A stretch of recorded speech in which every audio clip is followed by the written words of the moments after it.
Welcome to Science for Sleep, where wonder and calm meet.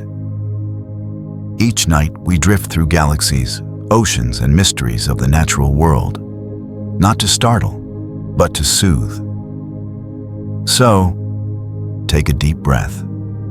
Let curiosity slow your thoughts, and fall asleep to the sound of discovery. Alaknanda, a spiral galaxy too early for its time. There is a galaxy so far away that every photon we receive from it began its journey more than 12 billion years ago. By the time that light reaches us, entire continents have shifted, species have appeared and vanished, and our own Milky Way has completed many slow turns. To our telescopes, the galaxy looks small, faint, and delicately structured, a swirl of ancient light captured in the infrared. But in the moment its light was emitted, the universe itself was still young, just about 1.5 billion years old, barely 10% of its current age. That galaxy has been given a gentle name, Alaknanda. The name comes from a Himalayan river, one of the headstreams of the Ganges. The astronomers who studied this distant system chose it carefully.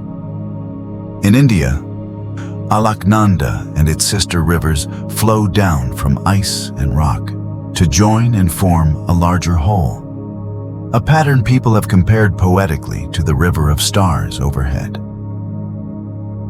The Milky Way. It felt fitting that a galaxy in the early universe, showing a surprisingly graceful spiral structure, should carry the name of a river that ultimately connects to a culture's idea of a star river in the sky. In that way, the galaxy links distant cosmic history to familiar water and land here on Earth. Alaknanda itself is not nearby in any ordinary sense. It lies in the direction of the galaxy cluster Abell 2744. A massive cluster whose gravity bends and magnifies the light from more distant background galaxies. This phenomenon, called gravitational lensing, acts like a natural telescope. When the James Webb Space Telescope, JWST, pointed toward this cluster as part of deep surveys such as Uncover and other programs, astronomers noticed, among the many smeared and distorted shapes, a galaxy that looked surprisingly organized. Not just a blob, not just a messy irregular clump, but a disk with arms. That distant system, cataloged as A274E4 GDSPZ4, would come to be known as Alaknanda. In the images JWST delivered, Alaknanda spans roughly 10 kiloparsecs, around 30,000 light-years, across its bright disk. That makes it a substantial galaxy for such an early time, comparable in size to many present-day spirals, though still smaller than our Milky Way's full disk. Its mass is estimated at about 10 billion times the mass of the Sun, in stars alone, in other words. By the time the universe was only about 1.5 billion years old, this galaxy had already gathered a stellar population on par with a modern small spiral, and it was still building more. The light from Alaknanda that reaches JWST today is redshifted, stretched by the expansion of the universe. Bluish starlight in its own frame arrives at us in deep infrared bands, invisible to human eyes, but accessible to JWST's sensitive instruments. When astronomers reconstruct its appearance in its own rest frame, they find something both familiar and astonishing. A grand design spiral galaxy, with at least 2 clear arms, structured much like the galaxies we see all around us in the nearby universe. This is what makes Alaknanda so intriguing. Traditional models of galaxy formation paint a picture of slow assembly.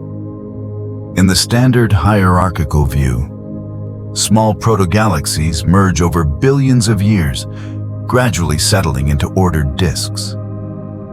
Spiral arms were long thought to be features that emerge after much of this merging has calmed, when a galaxy has had time to form a stable, rotating disk. In the early cosmos, we expected to find mostly chaotic shapes, irregular clumps, and turbulent star-forming blobs. Yet here is Alaknanda, already massive, already disk-like, already showing structured arms, seen at a time when the universe is still in its youth. The team that analyzed Alaknanda used sophisticated modeling of its spectral energy distribution, the way its brightness changes across wavelengths, to estimate not only its mass, but also its age and star formation rate. The best fit models suggest that its stars have a mass-weighted age of roughly 200 million years, and that the galaxy is currently forming new stars at a rate of around 60 suns per year. That is far more active than the Milky Way today. And it implies that Alaknanda has been rapidly converting gas into stars over a relatively short time span, building its spiral structure quickly in cosmic terms. In JWST's data, different filters reveal different faces of the galaxy. In rest frame ultraviolet, we see bright knots lined up along its arms, regions where young, hot stars are forming in clusters, creating a beads on a string pattern. In rest frame visible light, those chains of star-forming clumps smooth out into the appearance of continuous arms, tracing the underlying disk. Together, these views confirm that we are not just seeing a fluke or a projection. We are looking at a genuine spiral disk in the early universe, with star formation organized along its arms, much as in familiar spirals nearer to us. To someone listening in the quiet of night, these numbers and technical terms can be allowed to drift by like constellations of their own. What matters for the mood is the idea behind them. We are seeing a fully formed spiral pattern long before we expected such order to appear. When we speak of what hides in the early universe, we often imagine strange, formless structures or exotic objects. Alaknanda shows a softer kind of surprise. It hides familiarity in an unfamiliar time. Arms, disk, star-forming beads, all gently laid out when the cosmos was still young. The discovery comes from a collaboration between careful observation and careful analysis. JWST's infrared cameras, with their ability to capture faint, red-shifted light at high resolution, provided the images of Alaknanda through more than 20 different filters, some from JWST, some from earlier Hubble observations. Astronomers then modeled those data with codes like bagpipes, which simulate how a galaxy's light would appear given different histories of star formation, dust, and stellar populations. By matching models to reality, they inferred how quickly Alaknanda must have grown, how much stellar mass it holds, and how recently many of its stars formed. Naming the galaxy after a river is a quiet reminder that our view of the universe flows through instruments and minds that are rooted in one small world. Alaknanda, the river, is fed by glaciers and mountain streams. It merges with other rivers and eventually contributes to a much larger flow. Alaknanda, the galaxy, is fed by streams of gas and minor mergers. Its stars orbit in a larger disk, and it is embedded in a web of dark matter and cosmic structure that also feeds and shapes many other galaxies. Both are examples of patterns that emerge over time, branches joining, streams of material converging, and forms that look almost inevitable once they are in place, even though their exact histories are long and intricate. When you picture Alaknanda now, you might imagine a small, distant swirl of light, hanging in a field of still fainter galaxies, lensed and magnified by the mass of Abell 2744. You might picture its arms as quiet spirals of stars, some newly born, others a couple 100 million years old, all orbiting a center they will never reach. And you might picture the light from those stars spreading out, crossing intergalactic space, stretching into infrared as the universe expands, until it finally touches the mirrors of a telescope parked 1.5 million kilometers from Earth, and from there is converted into images and numbers that we can interpret. Alaknanda has been like this. Spiral, massive, actively forming stars for a long time in its own frame of reference. But from our perspective, we have only just learned to see it. For almost the entire history of our species, its light has been arriving unnoticed. Only with JWST's launch and careful deep surveys did that light become a specific object with a name, a redshift, a size, and a story we can tell. The galaxy was always there. We simply lacked the means to recognize it. How to build a spiral so soon? The quiet physics behind Alaknanda. To understand why Alaknanda is so surprising, we have to slow down and think about what it means to build a spiral galaxy at all. A spiral is not just a pretty pattern. It is the visible trace of orbits, gravity, and time working together. In a spiral galaxy, most of the stars move in nearly circular paths around a common center. The galaxy as a whole behaves like a massive, rotating disk. When we look at the Milky Way or the Andromeda galaxy, we see those orbits traced out as arms filled with stars, gas, and dust. Those arms are not rigid objects. They are patterns that emerge in the disk, regions where matter is temporarily denser, where star formation is more common, and where the combination of rotation and gravity organizes gas into lanes and knots. In the nearby universe, spirals tend to be galaxies that have had time to settle down. After the early chaotic period of formation, with many small systems crashing together, gas flowing in from all directions and violent bursts of star formation, a galaxy gradually cools and flattens. Its gas loses energy, sinks toward a common plane, and begins to rotate in a more ordered way. Over billions of years, the disk becomes more stable. Disturbances propagate around it, and spiral patterns can appear as waves in the density of stars and gas. These patterns stimulate star formation along their crests, causing bright, young stars to trace out their curves. When cosmologists built computer simulations of galaxy formation in a universe dominated by dark matter and dark energy, this picture seemed to fit. Small halos of dark matter form first, gathering gas, making tiny galaxies. These halos merge into larger structures. The mergers are often messy, flinging stars into extended halos, disturbing any early disks.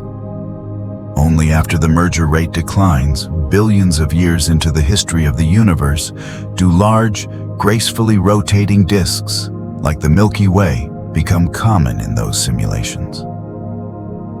In the early universe, at redshift 4 or beyond, the galaxies in these models are usually irregular, clumpy, or only beginning to settle. Spirals as neat as Alaknanda are rare. That is why this galaxy stands out. It suggests that, at least in some places, a disk can form and organize itself into a spiral pattern much earlier than we expected.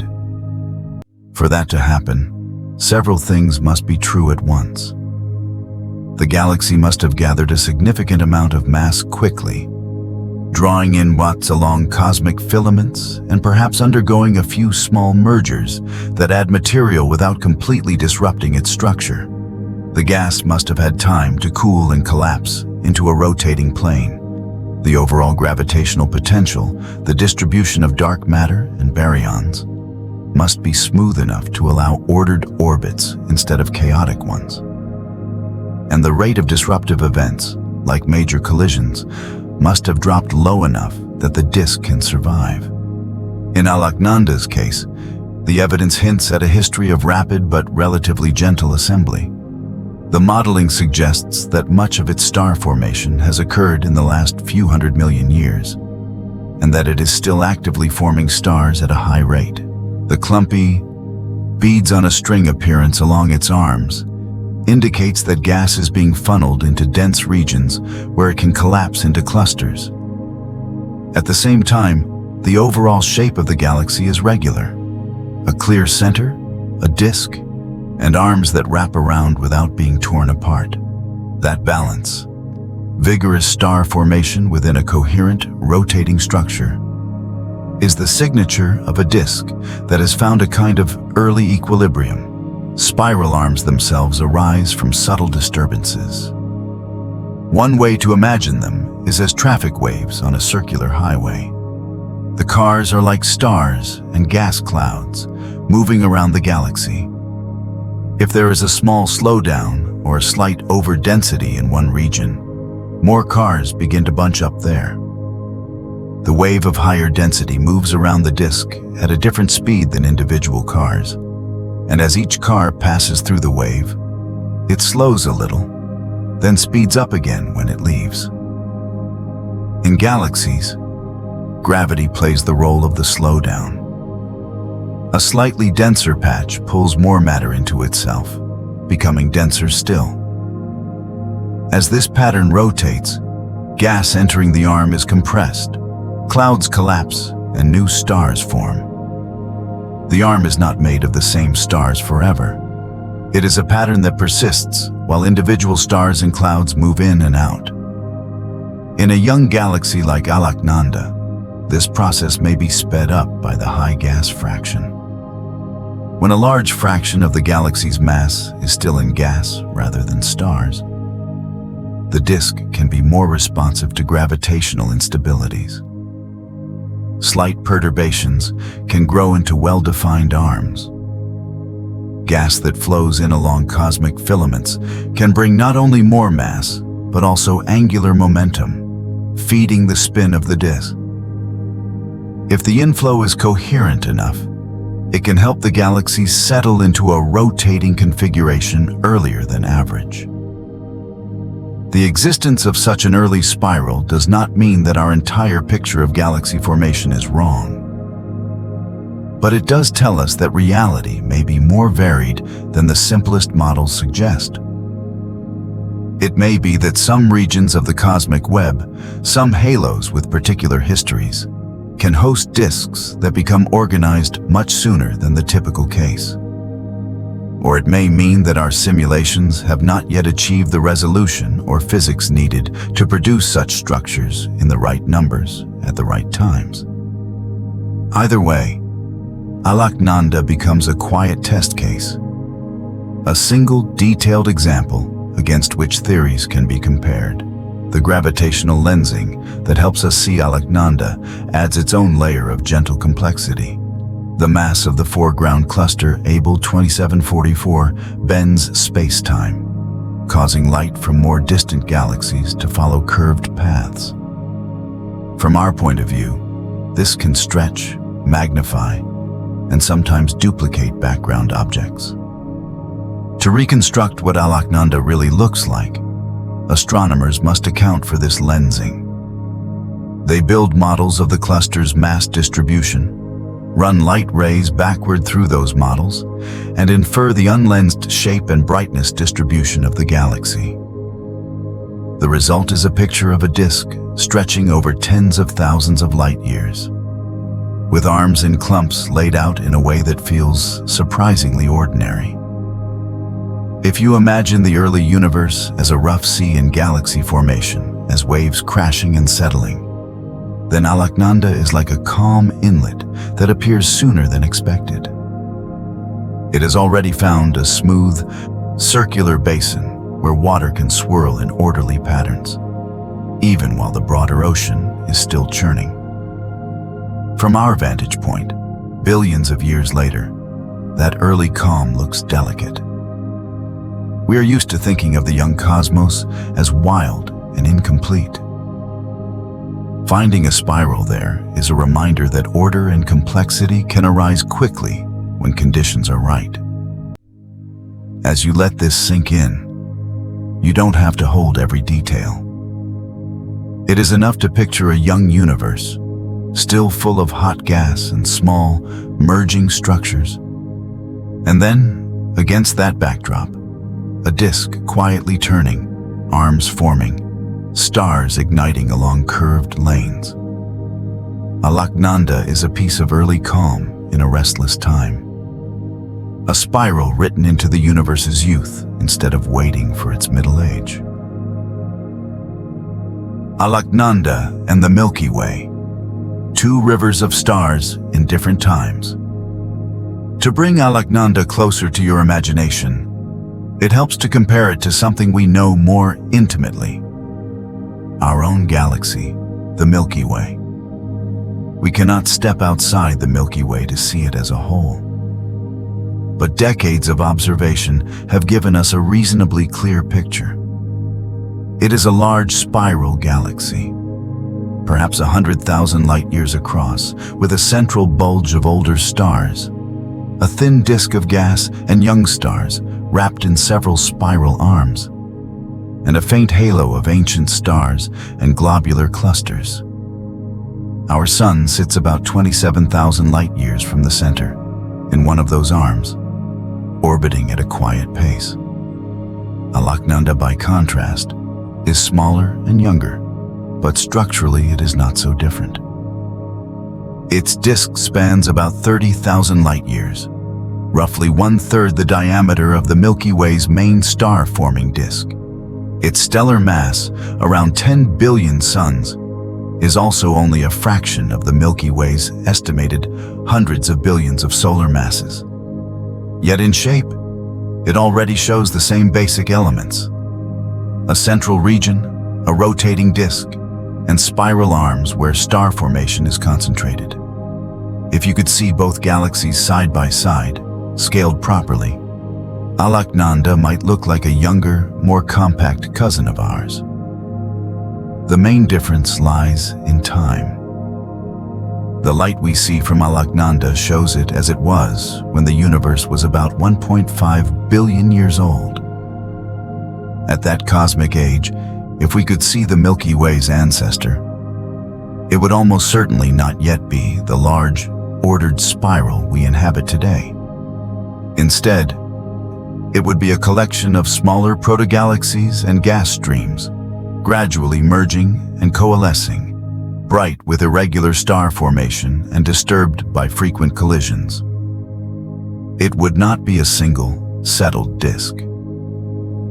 Alaknanda, on the other hand, has already found a way to reach that more orderly state at the same epoch. This temporal offset can be soothing to think about. It shows that galaxies do not all follow identical schedules. Some, like the ancestral Milky Way, may take billions of years to organize themselves. Others, like Alaknanda, may assemble their mass and angular momentum more quickly, settling early into a disk. In a universe of almost unimaginable size, with countless halos of dark matter, filaments of gas, and regions of varying density, there is room for many different stories. Alaknanda's story is simply one of the earliest spiral tales we have been able to read in detail. The similarities between Alaknanda and the Milky Way also highlight how the same basic physics can produce familiar shapes under very different conditions.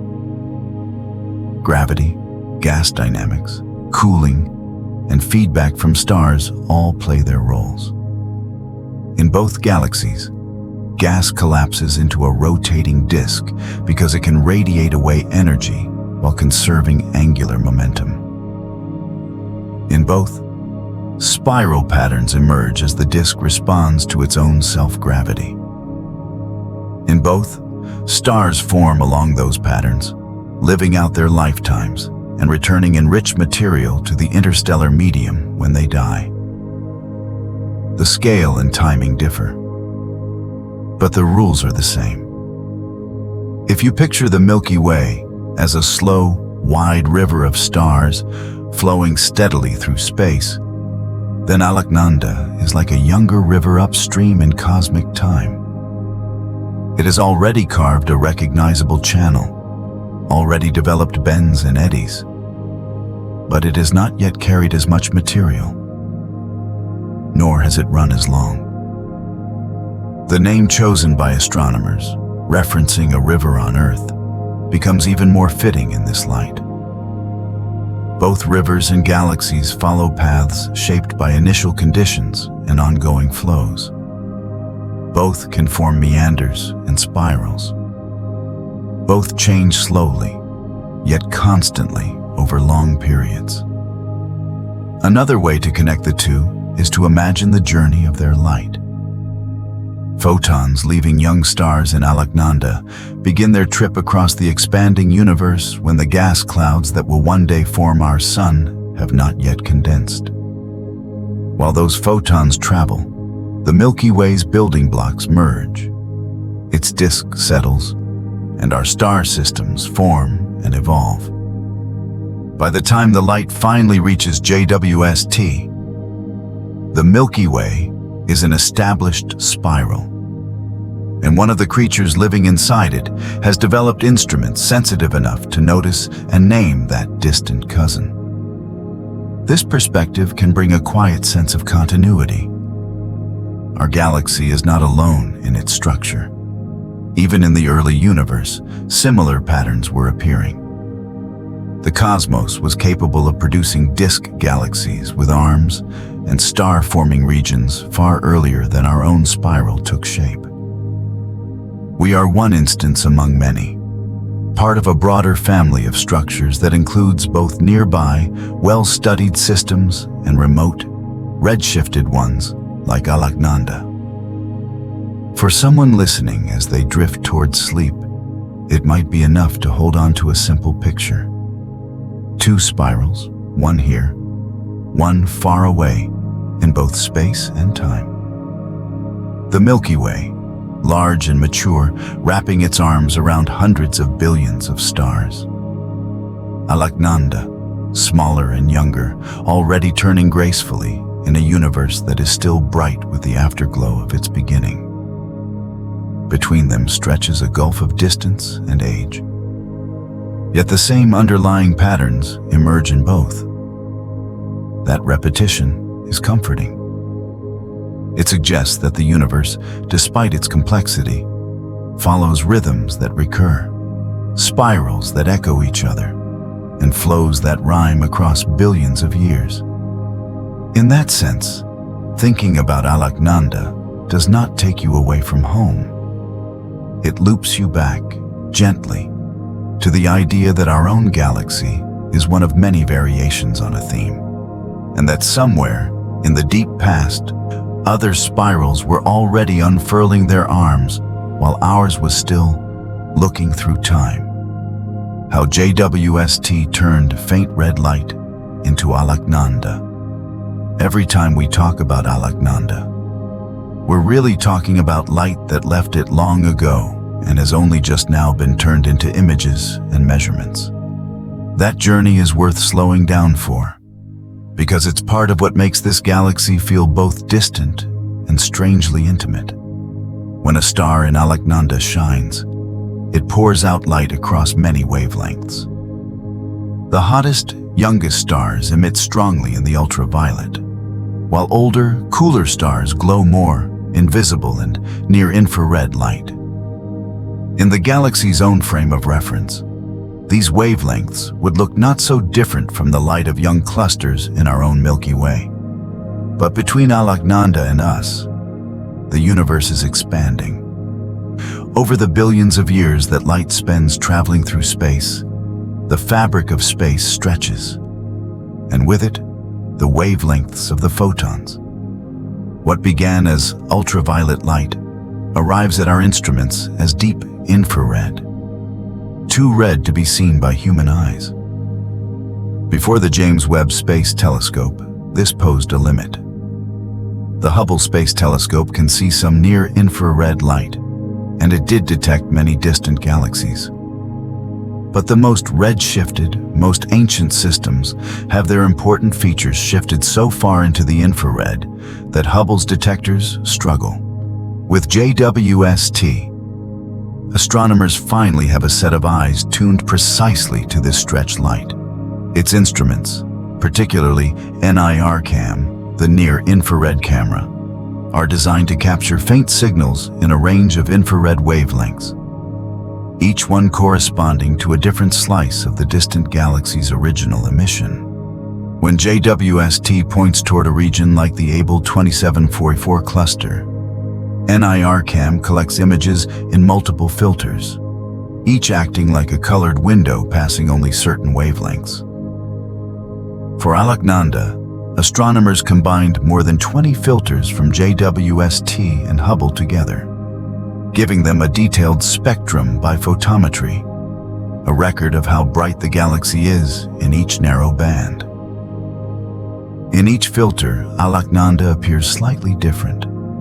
In some, only the youngest, hottest stars in the arm stand out. In others, older stars in the disk contribute more, revealing the underlying structure. From our point of view, this is just a collection of faint, reddish smudges. But through careful processing, the smudges become a map. Astronomers correct for the distortions caused by gravitational lensing, sharpening the image into the best estimate of the galaxy's true shape. They calibrate the brightness in each filter, remove the contributions from foreground objects, and then feed this information into modeling codes. For Alaknanda, a tool called bagpipes, short for Bayesian analysis of galaxies for physical inference and parameter estimation, plays a key role. It takes possible star formation histories, ages, dust contents, and metallicities, simulates what those would look like through JWST's filters, and compares them to the actual data. Step by step, it narrows down the combinations that match. The result of that quiet back and forth between models and observation is a set of numbers that describe the galaxy's past. A redshift of about 4. A stellar mass of roughly 10 billion suns. A star formation rate of tens of suns per year. A mass-weighted age of a couple of 100 million years. No single piece of data tells the whole story. It is the pattern across all the filters, all the wavelengths, that gives a sense of how long this galaxy has been forming stars, how quickly it has grown, and how dusty and enriched its interstellar medium has become. Beyond the numbers lies the image itself. When astronomers reconstruct Alaknanda's rest frame appearance, they see at least 2 prominent spiral arms curling out from a central region. Along those arms are bright knots, star-forming regions where gas is collapsing into clusters of young stars. Between the arms lies softer glow, the combined light of older, more numerous stars. The disk is not perfectly symmetric. There are small asymmetries, clumps and irregularities hinting at a dynamic, evolving system. But overall, the impression is clear. This is a disk galaxy, already rotating and already organizing itself into a spiral pattern. Seeing such detail at such distance is something that, not long ago, would have felt like science fiction. The apparent size of Alaknanda on the sky is tiny, measured in fractions of an arc-second, far smaller than the apparent width of even a distant planet. Without the sharp resolution of JWST and the magnifying effect of gravitational lensing, its structure would be blurred into a single faint blob. Instead, the combination of telescope and nature's own lens has given us just enough clarity to trace its arms and pick out its clumps. There is something quietly satisfying about this. The galaxy is unimaginably far away in both space and time. yet we can see it in enough detail to classify its morphology. Words like grand design spiral, which we once reserved mostly for nearby showpieces like M51 or NGC 1300, can now be tentatively applied to a galaxy whose light left when the universe was in its youth. That classification is not a label of grandeur. It is a recognition of pattern. Alaknanda fits into a category that already exists in our mental catalogs, even though it occupies a place on the cosmic timeline where we did not expect many members of that category to appear. For you, listening quietly, the technical steps, filters, models, lensing reconstructions, can be allowed to fade into the background. What remains is the overall flow. Light leaves a young spiral galaxy, travels for billions of years, is stretched by the expansion of the universe, bent by a cluster's gravity, collected by a cold mirror floating far from Earth, split into wavelengths by instruments, turned into images and numbers, and finally recognized by human minds as a structure with arms, a disk, and an age. The process is long and careful, but the feeling at the end is simple. We can see farther, and the universe looks more organized sooner than we thought.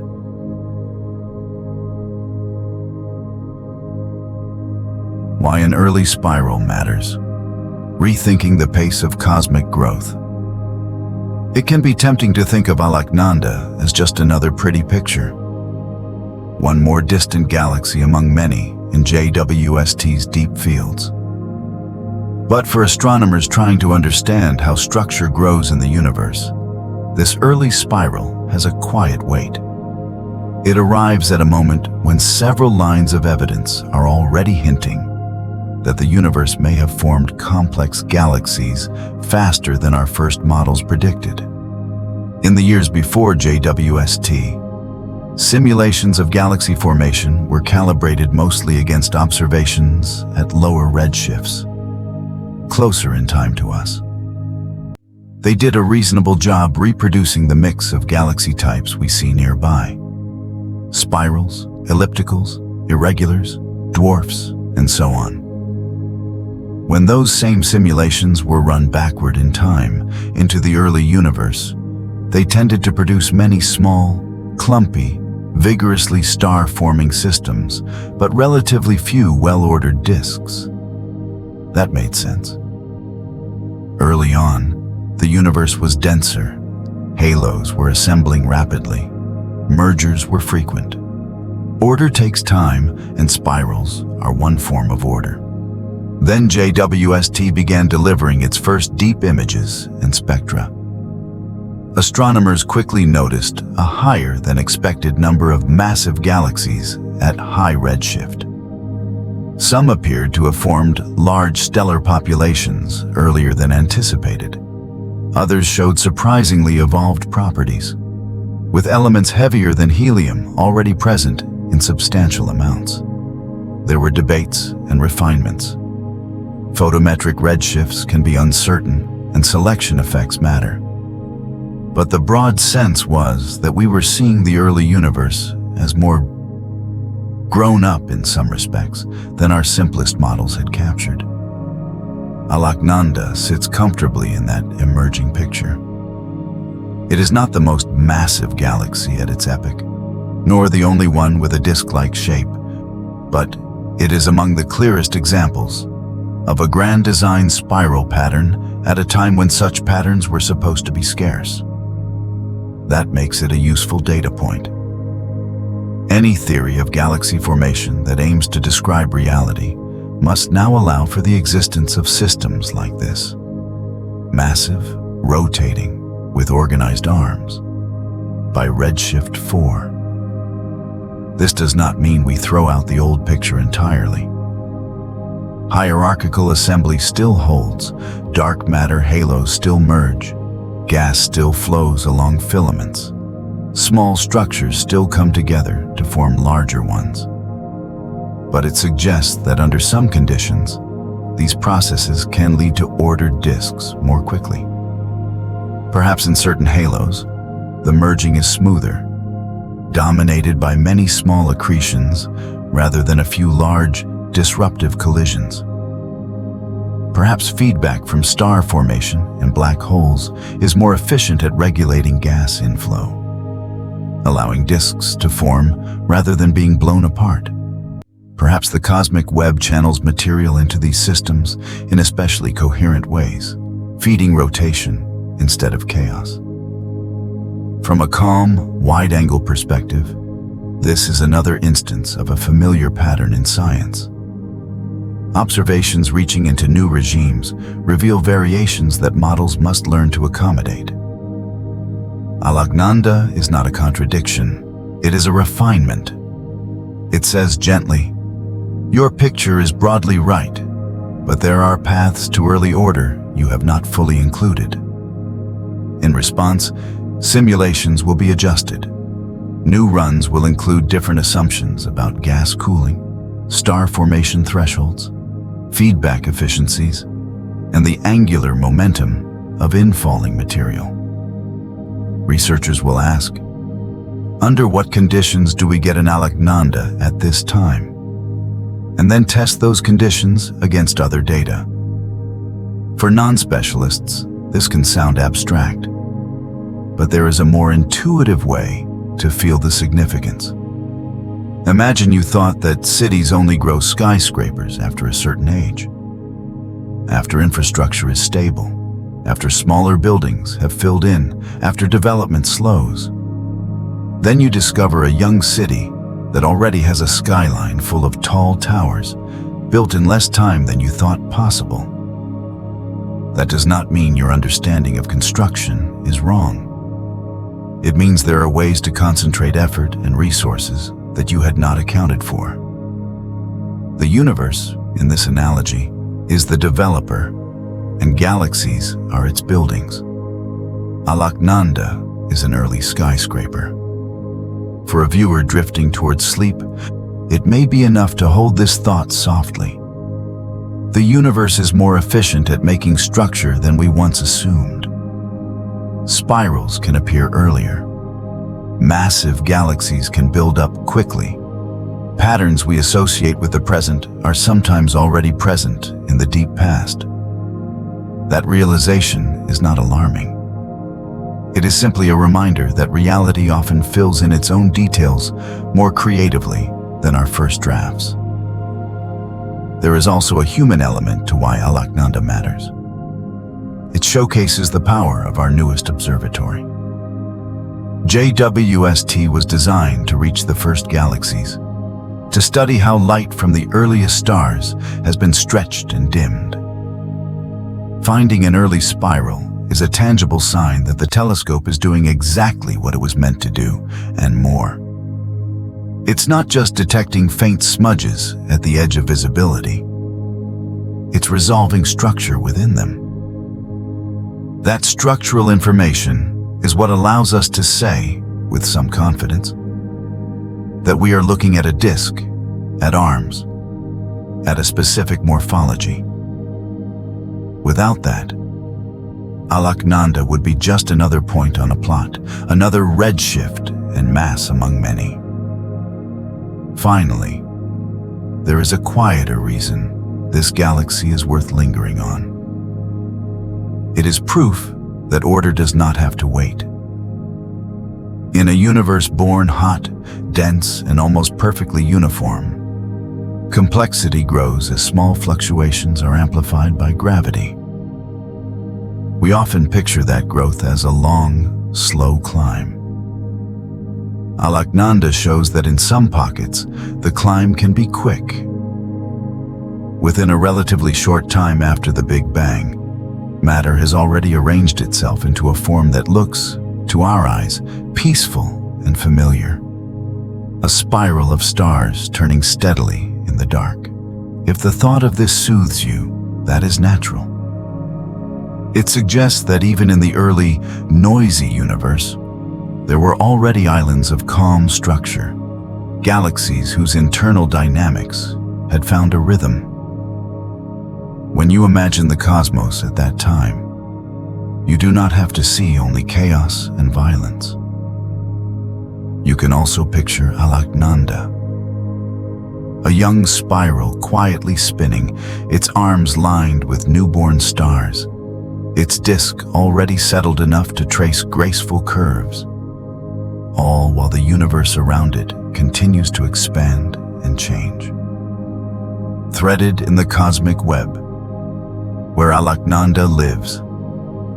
Alaknanda does not float alone in some empty corner of space. Like every galaxy, it is anchored within a larger, invisible structure, a halo of dark matter embedded in the cosmic web.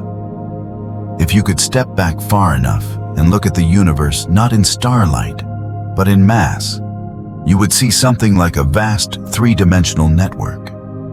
Long filaments of matter connect at knots and junctions. Between the filaments lie large, comparatively empty voids. Along the filaments, gas flows inward, cooling and condensing into galaxies. At the knots, where several strands meet, great clusters and superclusters of galaxies gather. Alaknanda's line of sight crosses one of these knots, the cluster Abel 2744, a very massive collection of galaxies whose gravity bends light from more distant objects behind it. That is why we can see Alaknanda in such detail. The cluster acts as a natural magnifying glass. But in its own frame of reference, Alaknanda is not in the cluster. It is a background galaxy, sitting further along the filamentary structure in a halo that has collected enough matter to form a disk and arms. Its stars and gas are just the luminous part. Around them, extending far beyond the edge of the disk, the dark matter halo provides the gravitational well that holds it all together. We cannot see that halo directly. Dark matter does not emit or absorb light. We infer its presence from the way galaxies rotate and from how clusters bend space. In disk galaxies like Alaknanda, stars close to the center orbit quickly, and stars further out also move at high speeds, faster than expected if only the visible matter were providing the pull. The simplest explanation is that most of the mass is in an extended, invisible envelope. Simulations of structure formation suggest that halos like this were forming early, gathering mass from the surrounding web and drawing gas into their interiors. In the young universe, those halos were not isolated spheres floating in nothing. They were connected by streams of gas flowing along the filaments. As material fell in, it did not simply drop straight down. It carried angular momentum, spin, from the large-scale flows. That spin, conserved as gas cooled and settled, helped create the rotating disks that would become spirals.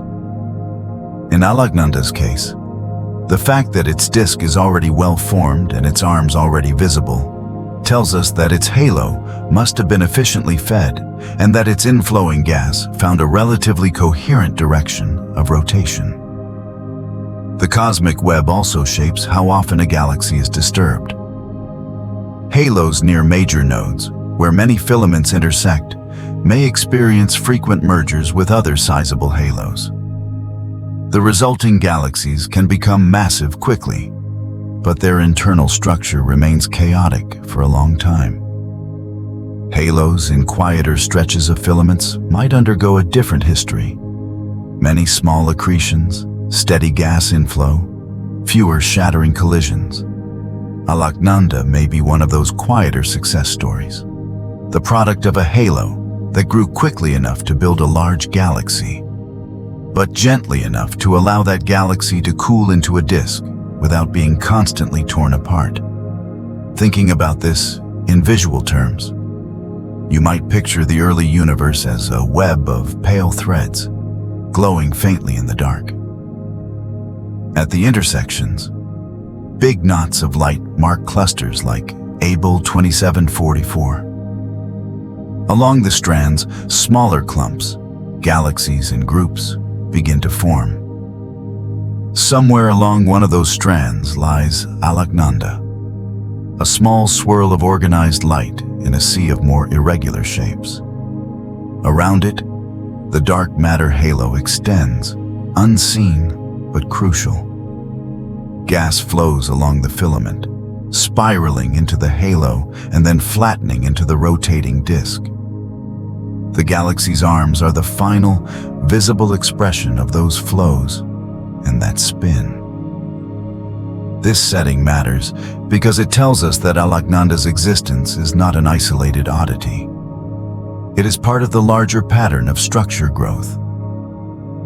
The same cosmic web that feeds the massive clusters also feeds this early spiral. The same dark matter that guides galaxy orbits also shapes its disk. When we observe Alaknanda, we are not just seeing a single object. We are seeing one point in the tangled network of matter that spans the universe. Its arms belong not only to itself, but also, in a sense, to the filament that delivered the material and momentum needed to form them. For you, drifting with this image, you can let the complicated details of halos and filaments gently fade and keep only a simple picture. Alaknanda is like a small spiral hanging on a thread in a cosmic web.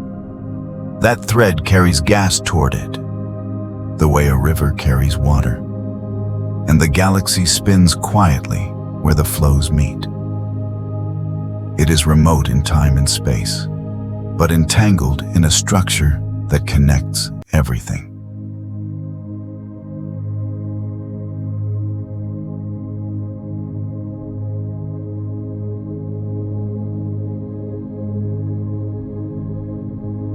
Mapping the early universe. Alaknanda among many faint lights. Alaknanda is not the only distant galaxy JWST has uncovered.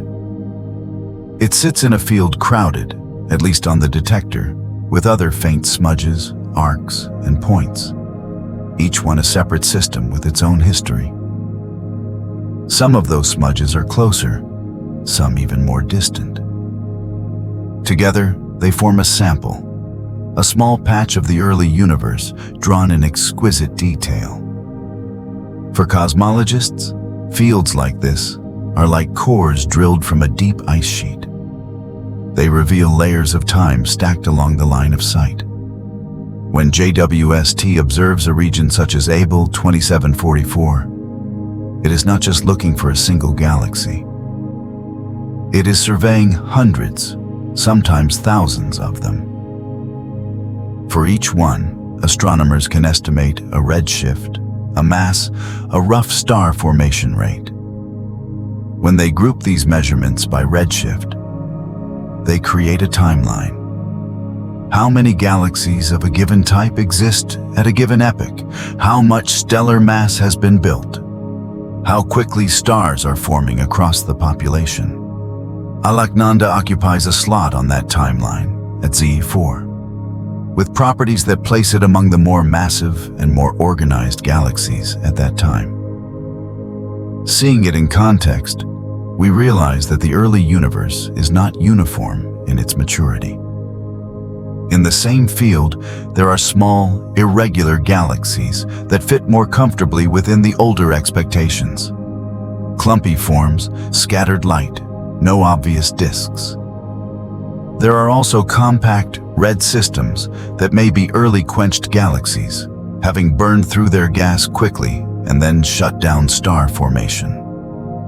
And there are objects even more distant, at redshifts beyond 10, whose light left them when the universe was only a few 100 million years old. Those are usually tiny, bright knots rather than extended spirals. A reminder that Alaknanda is not from the very first generation of galaxies, but from a relatively early, yet already advanced chapter. This variety helps refine our map. Before JWST, we had a broad sketch of when galaxies formed and how they evolved. With its data, we can begin to fill in detail. We can see that some galaxies are already massive disks by redshift 4, that some quench early, that some remain messy for longer. Alaknanda becomes a marker. By this time, at least some halos have produced large, ordered spirals.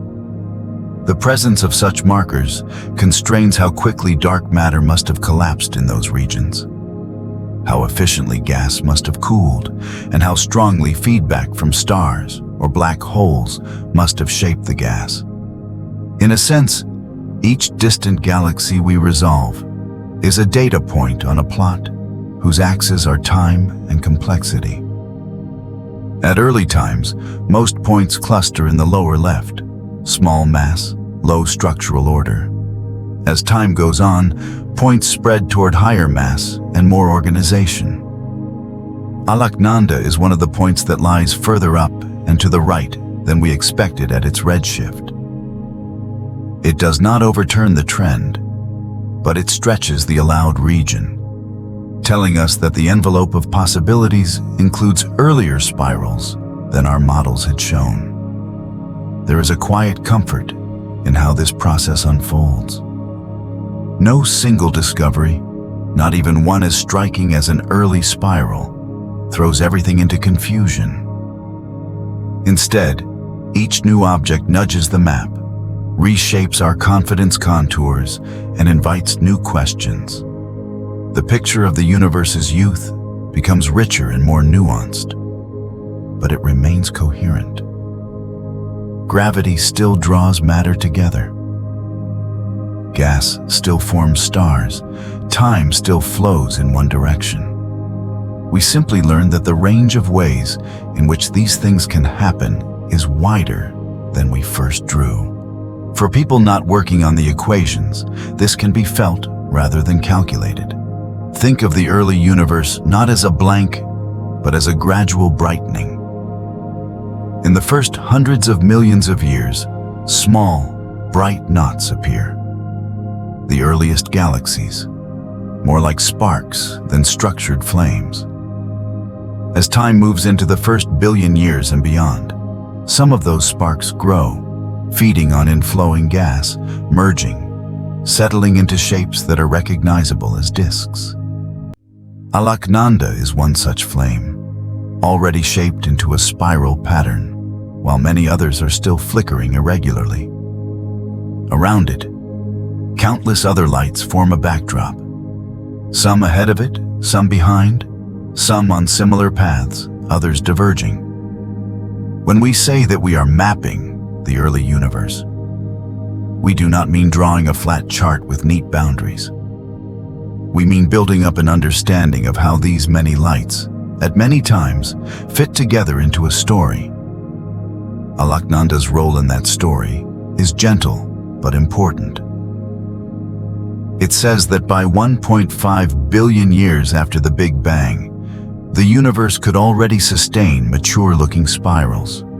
It hints that our own galaxy's ancestors may have had peers that reached stability sooner. It suggests that the narrative of first chaos, then order, is true on average, but not in every detail. For a listener settling in for rest, the exact redshifts and survey names need not stick. What can linger instead is the image of a sky, our sky, if we could see it differently, filled not only with nearby stars, but with the accumulated faint glow of galaxies at many distances and ages. Among those countless tiny lights, some belong to systems like Alaknanda, distant spirals whose arms were already turning when neither Earth nor Sun nor Milky Way existed in their current form.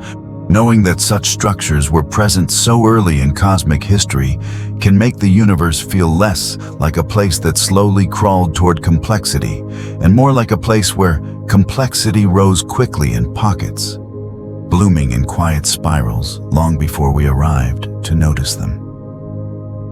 Starlight Recipes: How Alaknanda Enriches a Young Universe. Galaxies are not just collections of stars. They are also kitchens where the elements are slowly cooked. When we look at Alaknanda in the early universe, we are not only seeing light from young stars, we are seeing a system that is already in the process of changing the chemistry of its surroundings. The first stars in the cosmos were made almost entirely of hydrogen and helium, with only trace amounts of anything heavier. Every heavier element, carbon, oxygen, iron, and everything beyond, had to be forged inside stars and released into space when those stars died. By the time Alaknanda's light set out toward us, this enrichment process had already been underway for hundreds of millions of years, and the galaxy itself had become one of the places where it was happening intensely. The star formation rate inferred for Alaknanda, dozens of suns per year, tells us that its gas is being converted into stars rapidly. Each new generation of stars includes some that are massive and short-lived. Those massive stars burn through their fuel in only a few million years, then end their lives as supernovae, blasting heavy elements into the surrounding gas. Over time, those enriched gases cool and collapse into new stars, incorporating the freshly made elements into their atmospheres and planets that might one day form around them. Even in a young spiral like Alaknanda, these cycles can already have run several times.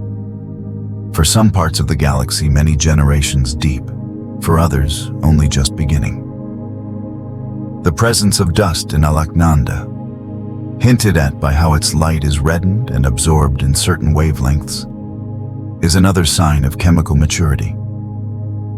Dust grains are made of heavier elements: carbon, silicon, oxygen, iron. They form in the outflows of evolved stars and in the debris of supernovae, then drift through the interstellar medium. Their existence means that stars have already lived and died, seeding the galaxy with the raw material for future planets and complex molecules. Even though we cannot resolve such fine details, the overall signature is clear. Alaknanda is not made only of pristine gas. It is a place where the universe has already begun to diversify its ingredients. In the spiral arms, where star formation is vigorous, the interplay between gas, stars, and dust is especially intense. Gas clouds compressed by the passage of an arm collapse into clusters. Massive stars within those clusters heat and stir the surrounding medium. Their winds and radiation carve bubbles and cavities. Their eventual explosions further disturb the gas, triggering new waves of collapse elsewhere. This feedback ensures that the galaxy does not turn all its gas into stars at once. Instead, star formation proceeds in patches and waves, leaving behind a mix of old and young populations. In a galaxy as young as Alaknanda, this mix is weighted heavily toward youth. But the processes are the same ones that operate in older spirals.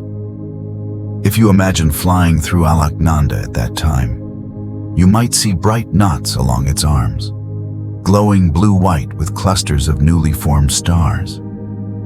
Between those knots, the light would be softer, more diffuse, coming from stars that are older but still in their prime. The central region might be slightly redder, hinting at a concentration of older stars beginning to build up toward what could one day become a bulge. In the spaces between arms, dimmer stars and faint gas would fill the disk, all gently rotating around the center, each orbit a slow path through changing neighborhoods of chemical richness. Because we only see Alaknanda as it was at one moment in its history, we have to infer how its chemical story might continue. Given its mass and star formation rate, it is likely that, if left undisturbed, the galaxy would go on building heavier elements, enriching its gas further and gradually shifting its stellar population toward older, redder stars. Its arms might grow more complex, its central region might thicken into a more prominent bulge. In that sense, Alaknanda is not just a curiosity frozen in the past. It is a snapshot of a path that many spirals, including perhaps our own, could have taken through time. From a quiet, reflective viewpoint, there is something soothing in this. It reminds us that even in the early universe, there were already places where the basic ingredients for later complexity were being assembled. Carbon for future organic molecules, oxygen for future atmospheres, silicon for future rocks. All of these were already being made in galaxies like Alaknanda, long before the specific story of Earth began. The galaxy's spiral pattern is not only a shape, it is a conveyor, moving enriched gas around, spreading the products of stellar lives through its disk. The universe, in this view, is a patient cook, and Alaknanda is one of its early kitchens. A quiet mirror, what Alaknanda reflects about us. When we talk about a galaxy more than 12 billion light-years away, it is easy to treat it as something completely separate from us, an isolated object sitting in a distant corner of space. But in another sense, Alaknanda is also a mirror. It reflects back aspects of our own situation, where we live, when we live, and how recently we have begun to see beyond our cosmic horizon. Thinking about that can be quietly grounding. Our vantage point is a small planet orbiting an ordinary star, about 2/3 of the way out in the Milky Way's disk. We live in a spiral galaxy that has had billions of years to settle into its current form. Most of the stars we see in the night sky belong to our immediate neighborhood. Until a few hundred years ago, all galaxies were unknown. The Milky Way itself was thought to be the whole universe. Only in the last century did we realize that the fuzzy patches observed by early astronomers were entire galaxies, each with its own vast collection of stars. Only in the last few decades have we been able to measure their distances accurately and reconstruct a timeline of cosmic history. And only in the very recent past, with JWST, have we started to see detailed structure in galaxies from the universe's youth. Alaknanda's discovery falls squarely within that latest step. Its existence as a named, studied galaxy is younger than many people now alive. For almost all of human history, its light passed by us unrecorded, mingling with the faint glow of other distant galaxies to form the diffuse background against which we saw our own stars. Now, because we have built sensitive instruments and placed them far above our atmosphere, we can pick out that galaxy's tiny contribution and reconstruct its shape. In doing so, we are not changing the galaxy. We are changing ourselves, expanding what we know and what we can picture. The fact that we find a spiral there, early and unexpectedly organized, tells us something about the universe's capacity for order. It suggests that the conditions that gave rise to our own spiral did not require as much waiting as we once assumed. There were already places, when the cosmos was young, where similar patterns had emerged. This can make our own existence feel less like an isolated stroke of cosmic luck and more like one version of a broader tendency. Given enough matter, gravity, cooling, and time, galaxies often find their way into disks and spirals. At the same time, Alaknanda's distance and age emphasize how narrow our window is. The galaxy we see is long changed by now. In the time since its light began traveling toward us, its stars have continued to orbit. New generations have been born and died, and interactions with other systems may have altered its structure. It might be larger, more settled, perhaps even merged into something else entirely. The version we know is a memory, not a live broadcast. This is true of all astronomical objects, but it is especially striking for those at high redshift. They show us the universe's past in a way that no other data can. And they remind us that what we call now is a local concept. For a listener trying to rest, there is something calming in letting these scales wash over you. Our lives are measured in decades. Civilizations rise and fall over millennia. Galaxies change over billions of years. The patterns we see in Alaknanda's early spiral are part of that longer rhythm. They existed long before our concerns, and they will continue in some form long after. The universe does not hurry. It allows pockets of order to form when and where conditions permit, and then it lets them evolve at their own pace. Alaknanda, then, is both a distant object and a gentle reminder. It reminds us that organization can arise early, that the cosmos is capable of building complex structures more quickly than we once modeled, and that our own galaxy is one of many spirals in a universe where such shapes appear across a wide span of time. It reminds us that our ability to perceive those structures is new and fragile, dependent on the tools we build and the attention we choose to give. If you picture it now, a small spiral in the deep past, its arms lit by young stars, its light stretched and softened by expansion. You might also picture yourself much later, lying under a sky that hides that galaxy from view, but carries its photons all the same. The connection between the two is thin and quiet. A line of light crossing billions of years and ending not with a burst of revelation, but with a calm understanding that the universe has been making spirals, rivers of stars, for a very long time. You happen to live in one of them, at a moment when you can finally notice another. Black hole in the middle, a calm heart for a young spiral. Most large galaxies we have studied in detail, including the Milky Way, seem to host a supermassive black hole at their centers.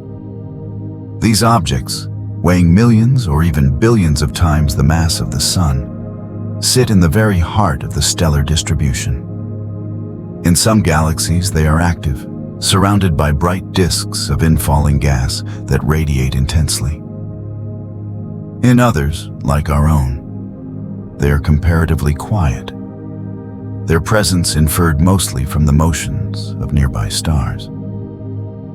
When we look at Alaknanda in the early universe, we cannot yet pinpoint its central black hole directly, but the odds are high that some dark, massive object already occupies the middle of its disk. The relationship between galaxies and their central black holes is one of the quiet puzzles of astrophysics. Observations have shown that the mass of a galaxy's central black hole correlates with properties of the galaxy's bulge, the central, relatively spherical component of stars. Bigger bulges tend to host more massive black holes. This holds across a wide range of galaxy types and masses, suggesting that the growth of the black hole and the growth of the galaxy are linked. Yet the exact mechanism behind this coevolution is still being worked out. Gas flowing toward the center can feed both star formation and the black hole. Energetic outflows from the black hole can, in turn, heat or expel gas, regulating future star formation. It is a feedback loop written into gravity and radiation. In Alaknanda, we see hints that a central structure is beginning to form. The galaxy's brightness increases toward its core, suggesting a concentration of mass there. The spiral arms seem to wind out from a compact central region, much as they do in nearby spirals. If Alaknanda follows the same general rule as other galaxies, a black hole will already be growing at that center. perhaps fed intermittently by gas funneled inward along the arms or during small mergers. At this early stage, the black hole's mass may still be modest, millions rather than billions of solar masses. But its gravitational influence would already shape the orbits of stars and gas in its immediate surroundings. Whether that black hole is active at the time we observe Alaknanda is an open question. Some young galaxies host active galactic nuclei, AGN, bright points where gas falling into the central black hole produces intense radiation across the spectrum. In others, the black hole is quiescent, with little to feed on. The data we have on Alaknanda so far emphasize its stellar light and star-forming regions, rather than a glaring central source, suggesting that if its black hole is accreting, it is doing so modestly. That too fits a familiar pattern. Many spirals in the nearby universe harbor central black holes that are currently quiet. There is a gentle balance here. Gas in a spiral galaxy can be drawn inward by gravitational torques from bars and arms.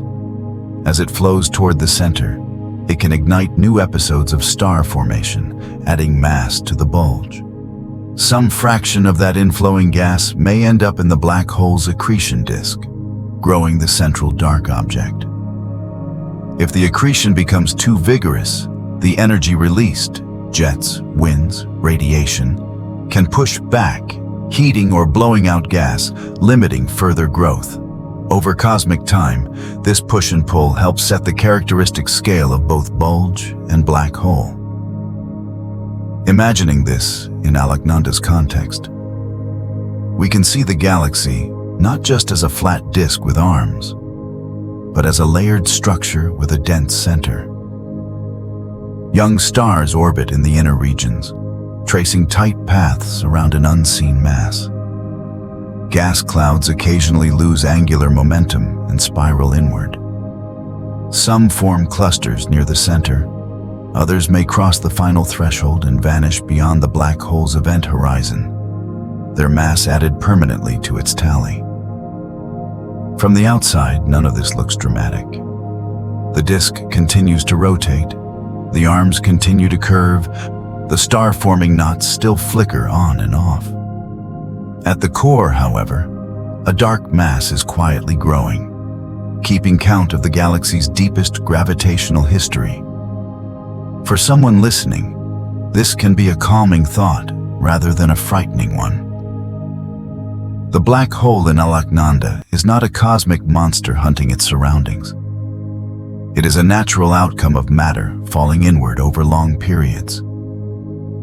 It plays its role in shaping the galaxy's inner structure, but it does so according to the same rules that govern orbits and collapse everywhere. In that sense, it is more like a weight at the center of a spinning wheel than a threat. The stars and gas respond to its pull, finding orbits around it, while the galaxy as a whole continues its slow evolution. We may never know the precise mass of Alaknanda's central black hole at the epoch we observe MNA. But by comparing its properties to those of galaxies closer to us, we can infer that something like this must be present. It is another way in which this early spiral mirrors galaxies we know: disk, arms, ongoing star formation, and a central dark object quietly anchoring the whole system. The presence of such a structure so early in cosmic history is yet another sign that the universe wasted little time in setting up the basic architecture that underlies much of what we see today. Future eyes on an ancient spiral. How Alaknanda's story will unfold for us. From Alaknanda's point of view, its story has been unfolding for billions of years, and it will continue as long as its gas, stars, and dark matter interact. From our point of view, however, we have only just begun to glimpse it. The data that revealed this galaxy came from specific JWST observations of a particular cluster field. As time goes on, more telescopes, more surveys, and more analyses will add layers to what we know. Even though we cannot see Alaknanda's present, we can refine our view of its past. In the coming years, astronomers will likely obtain spectroscopic observations of Alaknanda, not just photometric ones. Spectroscopy splits the galaxy's light into finer detail, revealing the fingerprints of individual elements and the speeds at which stars and gas are moving along our line of sight. With such data, we might measure the rotation curve of the galaxy, how orbital velocity changes with radius, providing direct evidence for its disk dynamics and dark matter halo. We might detect emission lines from ionized gas in its star-forming regions, constraining the metallicity, the abundance of heavy elements. Each piece of information would tighten the constraints on its age, its star formation history, and the depth of its potential well. At the same time, more fields like Abul 2744 will be observed in depth. Surveys with names like Uncover, Glass, and Sears are already accumulating catalogs of high redshift galaxies. As those catalogs grow, astronomers will be able to place Alaknanda within a larger statistical framework. How common are such early spiral disks? Are they rare outliers? Or is there a tale of the distribution that we are only now sampling? If many similar systems are found, models will need to accommodate not just one early spiral, but an entire population. If Alaknanda remains exceptional, it will become a test case for exploring the specific conditions that produced it. Future facilities beyond JWST may also contribute. Ground-based extremely large telescopes, ELTs, with mirrors 30 meters across or more and advanced adaptive optics, will be able to resolve finer detail in galaxies at intermediate redshifts, bridging the gap between nearby systems and those in JWST's deepest fields. Radio and submillimeter observatories, such as ALMA and its successors, can map the cold gas reservoirs in distant galaxies, showing how much fuel for future star formation they hold and how that gas is distributed and moving. In combination, these instruments will help answer questions like, did Alaknanda's disk grow inside out, with star formation moving outward over time? Did it experience periods of intense inflow from the cosmic web? Did it host bursts of black hole activity that we can still trace in its chemical and kinematic signatures? From a calmer perspective, all of this means that the picture of Alaknanda we hold in our minds will likely sharpen and soften at the same time. It will sharpen as we gain more precise measurements.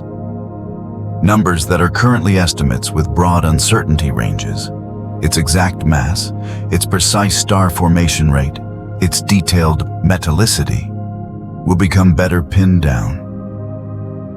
At the same time, our understanding of its uniqueness will soften. We will learn which aspects of this galaxy truly set it apart and which are shared with many others.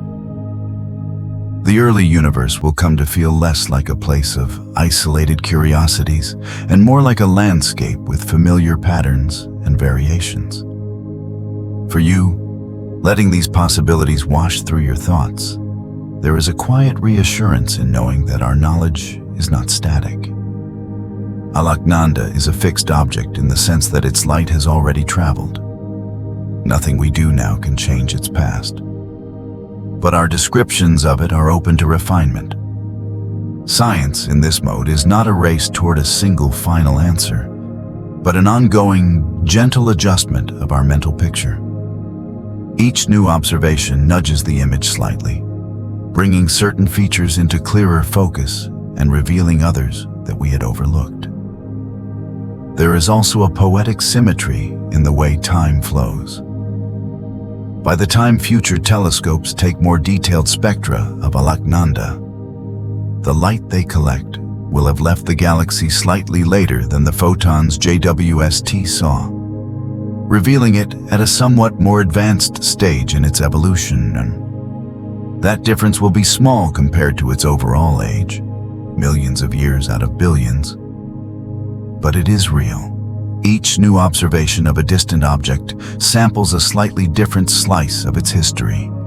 Over many observations, we can, in principle, piece together how such galaxies changed over spans of cosmic time, even though each individual measurement is only a thin slice.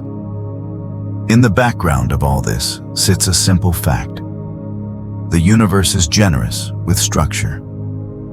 It has created not only our own spiral home, but also others like Alaknanda, scattered across time and space. Our tools for seeing those structures are recent, but they will persist and improve. Children born now will grow up in a world where galaxies like this one are not rare headlines, but standard entries in textbooks and simulations, as familiar in concept as galaxies like Andromeda are to us today. For a moment of rest, you might imagine this future. People lying under the night sky, perhaps decades from now, listening to descriptions of early spirals as casually as we now describe nearby star clusters. In their minds, Alaknanda will be one of many named galaxies in the early universe, not a singular curiosity. Our current sense of wonder will have been absorbed into a broader, calmer understanding. The galaxy itself will not have changed because of this. It will continue its slow orbiting and evolving far beyond our reach. But our relationship to it will have shifted from surprise to familiarity. Holding that image, you can let the story of Alaknanda blend back into the larger story of the cosmos. A universe in which structure arises early and often, in which spirals appear both near and far, and in which our ability to see and interpret those spirals is gradually catching up. The details of instruments and surveys may fade from your thoughts, but the sense remains that there is a quiet continuity between the distant past and the present moment, linked by threads of light and patient observation. Light as a bridge from Alaknanda to the human night. When you imagine Alaknanda, it is easy to picture it as an object sealed away in the early universe, a frozen snapshot that has nothing to do with the life you live now. But the connection between that far spiral and your present moment is very real, carried by something simple: light. Every photon that left one of Alaknanda's stars and eventually ended up in JWST's instruments completed a journey that stitches together two very different eras. That journey can be a soft thing to think about as you notice your own surroundings, the room you are in, the sounds you hear, the feeling of gravity holding you to your bed or chair. Somewhere in that ancient galaxy, a young star ignited in a cloud of gas. It burned, fusing hydrogen into helium in its core, releasing photons that fought their way outward through layers of plasma. Each photon was scattered and absorbed and re-emitted countless times inside the star, then finally broke free into space. At that moment, there was no Earth yet, no sun, no Milky Way in its mature form. There were only other young galaxies, diffuse clouds of gas, and the faint afterglow of the Big Bang. The photon traveled outward, carried not by a physical channel, but by the expanding fabric of space-time. As the universe expanded, the distance between galaxy clusters grew. The photon's wavelength stretched along with that expansion, turning from ultraviolet into visible, from visible into infrared. It passed through regions of slightly higher and lower density, through voids and filaments. It might have skimmed the outskirts of other galaxies, slipped around clumps of dark matter, and finally, after more than 12 billion years, crossed the outskirts of our own cluster, Long before it arrived, the sun had formed, Earth had cooled, life had risen and evolved, and human beings had learned to look at the sky and ask what lay beyond the stars they could see. Then, within just the last few years, a telescope with golden mirrors unfolded in space, cooled its instruments, and turned toward a patch of sky that, to the unaided eye, appears almost empty. Among many other photons, that one from Alaknanda fell onto one of JWST's detectors. Its energy was converted into an electrical signal, then into digital data, then into an image. Astronomers processed that image, calibrated it, and recognized, in the faint pattern of brightness, a spiral they had not known existed. The light's journey ended in a human act of recognition. Someone saw the pattern on a screen and understood that it came from a galaxy in the early universe. That chain, from star to photon, to expansion, to telescope, to mind, is not a metaphor. It is the literal path by which Alaknanda becomes part of the story you can now think about. In a quiet moment, you might consider that right now, as you listen to this, other photons from that galaxy are still streaming past Earth, uncollected, part of the diffuse cosmic background. Others are hitting instruments on the ground and in orbit. Most of them will never be noticed individually. A few have been gathered into the data that gave us this picture. There is something modest and comforting here. The universe is full of such light, carrying detailed information about distant places. We intercept only a tiny fraction of it, and even that fraction we turn into knowledge very slowly. Yet in that tiny fraction lies the possibility of seeing patterns, spirals, disks, clusters, that tell us how matter has arranged itself over billions of years. Alaknanda's light is not different in kind from the light of any other galaxy. We simply chose to point our instruments toward it and to pay attention. Thinking of light this way can make the cosmos feel less like an inaccessible backdrop and more like a softly lit room. The same physical processes that allow you to see the walls around you, or the glow of a screen, also convey galaxies into awareness across unimaginable distances. When you close your eyes, the photons stop arriving at your retinas, but they do not stop moving through space. When you open them again and look at images of Alaknanda, you are letting some of that flood pass through your nervous system, briefly, and become part of your inner world. If this thought feels calming, you can lean into it. You do not have to remember the redshift or the exact age. It is enough to recall that somewhere in the early universe, a spiral formed. Its stars have been shining for billions of years. Their light has been traveling ever since. And recently, we have built tools capable of catching and decoding a small part of it. The rest of that light continues on, into futures we will not see, just as the light from our own galaxy will someday reach observers who are, for now, only possibilities. Time layers. Sharing a universe with an early spiral. Alaknanda belongs to a time so far in the past that it is easy to treat that era as a separate universe altogether. But in the framework of cosmology, there is only one universe, one continuous history. The early light we see now, the present-day galaxies around us, and the future configurations of matter are all slices of the same unfolding process. Thinking about these slices as layers can be a gentle way to feel your place in that process, without needing to hold all the numbers and distances at once. Imagine time as a stack of thin, transparent sheets, each one representing the universe at a particular moment. Near the bottom of the stack, The sheets are marked mostly by smooth, faint patterns. The afterglow of the Big Bang. Tiny fluctuations in density, no stars yet. As you move upward, the sheets darken with the first points of light. Small, irregular galaxies forming in dense regions. Higher still, more sheets show more complex structures. Filaments connecting, clusters assembling, galaxies brightening and merging.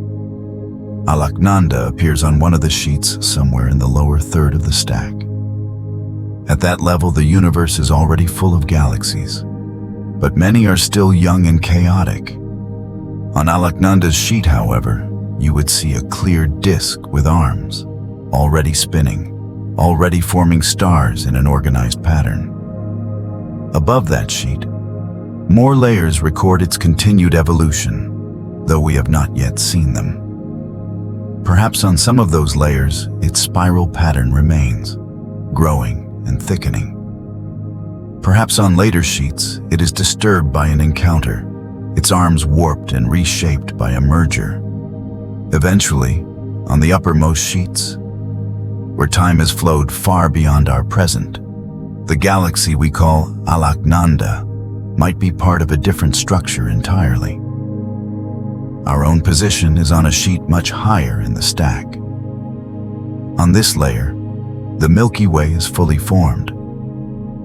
Alaknanda's earlier light is just reaching us. The cosmic web is richly developed. Planets and life have appeared in at least one corner, and minds have emerged that can build telescopes and reconstruct the stack from the bottom up as best they can. Above us, empty sheets wait to be filled by future events. The slow drift of galaxies, the eventual fading of star formation, the long, dim epoch when stars burn out and only remnants remain. What connects all these layers is not a hidden purpose, but a continuous set of physical laws. Gravity pulls mass together. Expansion carries structures apart on the largest scales. Nuclear fusion powers stars. Radiation cools gas. Over and over, in different configurations, these rules generate patterns, spirals, clusters, filaments, and voids. Alaknanda is one such pattern at one time. The Milky Way is another at a later time. The fact that they both share a spiral shape across such a span is a reminder that the universe's behavior is consistent, even as its specific arrangements change. From your perspective, living on a small world in one of these spirals, the layers of time are mostly invisible. You experience only a narrow slice around the present. Yet when you look at the sky, especially with the help of instruments, you are effectively looking down through the stack. Nearby stars show the universe as it is now. More distant galaxies show it as it was millions or billions of years ago. Distant objects like Alaknanda show it as it was when it was still in its early youth. All of these views are available at once, projected onto the dome above you. There is a quiet, almost meditative quality to this realization. You share the universe with Alaknanda, not in space. You are separated by immense distance, nor in time, in any direct sense. But you share the same underlying story, written in overlapping chapters. The early chapter in which Alaknanda's spiral forms is part of the same book that contains the chapter in which the Milky Way has planets with listeners wondering about distant galaxies. When you think about that galaxy, you are, in a way, letting your awareness move gently between layers, down to a time when the cosmos was young, and up to the recognition that this awareness itself is a product of much later developments. You do not need to resolve the entire history to feel at ease with it. It can be enough to know that there were early spirals, that there are present spirals, and that the universe will continue to evolve beyond both. Alaknanda is a reminder that complexity appeared early. Your own existence is a reminder that complexity continued. Between those reminders flows an unbroken continuity of physics and time. Holding that continuity in mind can make the vastness of space and time feel less like a source of anxiety and more like a broad, stable background. A canvas on which many kinds of structures, including galaxies and thoughts, can briefly appear. If this idea is with you as you fall quiet, you can let Alaknanda fade from focus, knowing that it remains there on its layer, a small spiral in the deep past, while you remain here on yours in a different spiral, connected by the simple fact that both of you are part of the same ongoing universe. Not a special chosen galaxy, comfort in cosmic ordinary. It is easy, when we pick out a single distant galaxy and give it a name, to start thinking of it as uniquely important. Alaknanda becomes the early spiral, the surprising object, the center of a story. In reality, the universe does not label it that way. It is one of countless galaxies forming, rotating, and evolving in the early cosmos. Its significance lies less in what it is on its own and more in what it tells us about the broader pattern. There is a quiet comfort in this shift. From seeing Alaknanda as a special exception to seeing it as a sign that the universe may be more capable, more productive, more ordinarily rich than we first believed. When astronomers speak about surprising galaxies, they often mean surprising compared to our models, rather than surprising compared to what the universe can do. The universe is under no obligation to line up with our expectations. Our models are approximations, built from finite data and limited computing power. As new observations arrive, those models are updated. In this process, an object like Alaknanda appears as a gentle correction. It says, spirals can form earlier, disks can settle sooner, star formation and chemical enrichment can proceed efficiently, even when the universe is still relatively young. This does not mean that Alaknanda is a one-of-a-kind anomaly. In fact, as JWST continues to survey the distant universe, more early disks and spirals are being reported. Some may be less structured, others may be even more massive or more mature. Over time, the idea of an early spiral will shift from unexpected oddity to one end of a spectrum. Alaknanda happens to be one of the first clear, well-resolved examples, but it is probably not alone in its kind. The more such systems we find, the more they will merge in our minds into a category, early spirals, rather than standing out as singular miracles. For many people, this gradual normalization of what once seemed extraordinary can feel almost disappointing at first. The initial thrill of the headline, "Spiral Galaxy Found 12 billion light-years away," gives way to the quiet work of fitting the discovery into a broader framework. Yet there is a different kind of satisfaction available if you let yourself lean into it.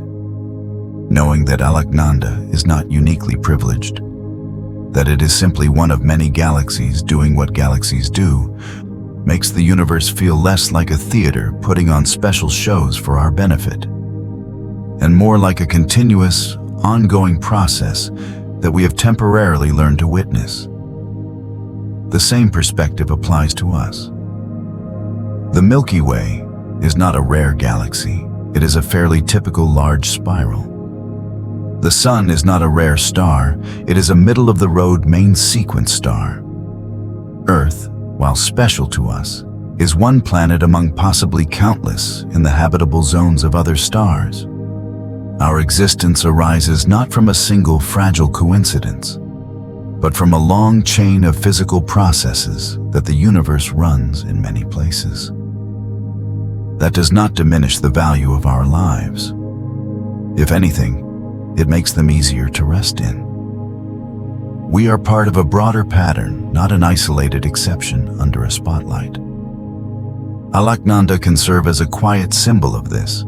It is far and early, and beautiful in its own way.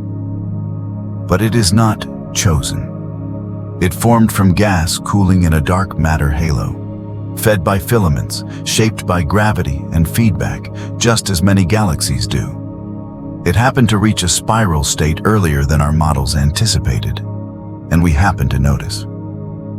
The universe, meanwhile, simply continued.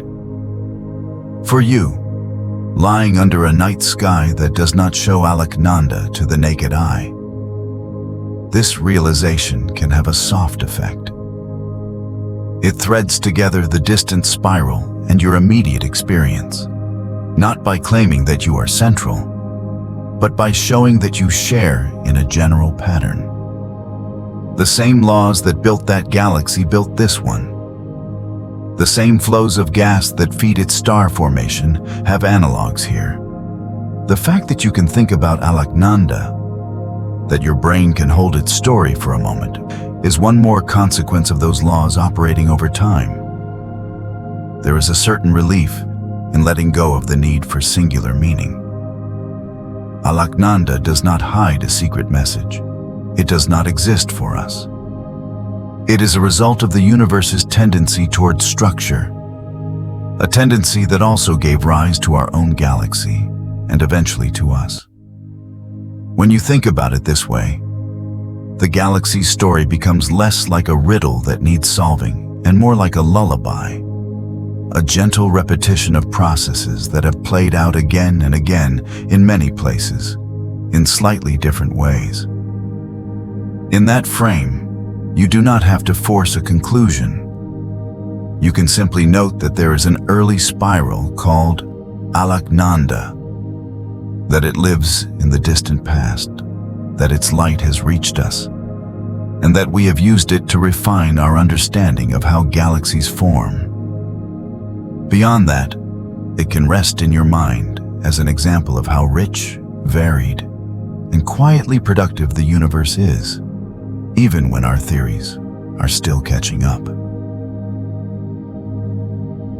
A soft answer to a big question. What hides in the early universe? At the outset of this journey, if someone asked, "What hides in the early universe?" you might have imagined strange, formless clouds, violent collisions, and exotic objects beyond recognition.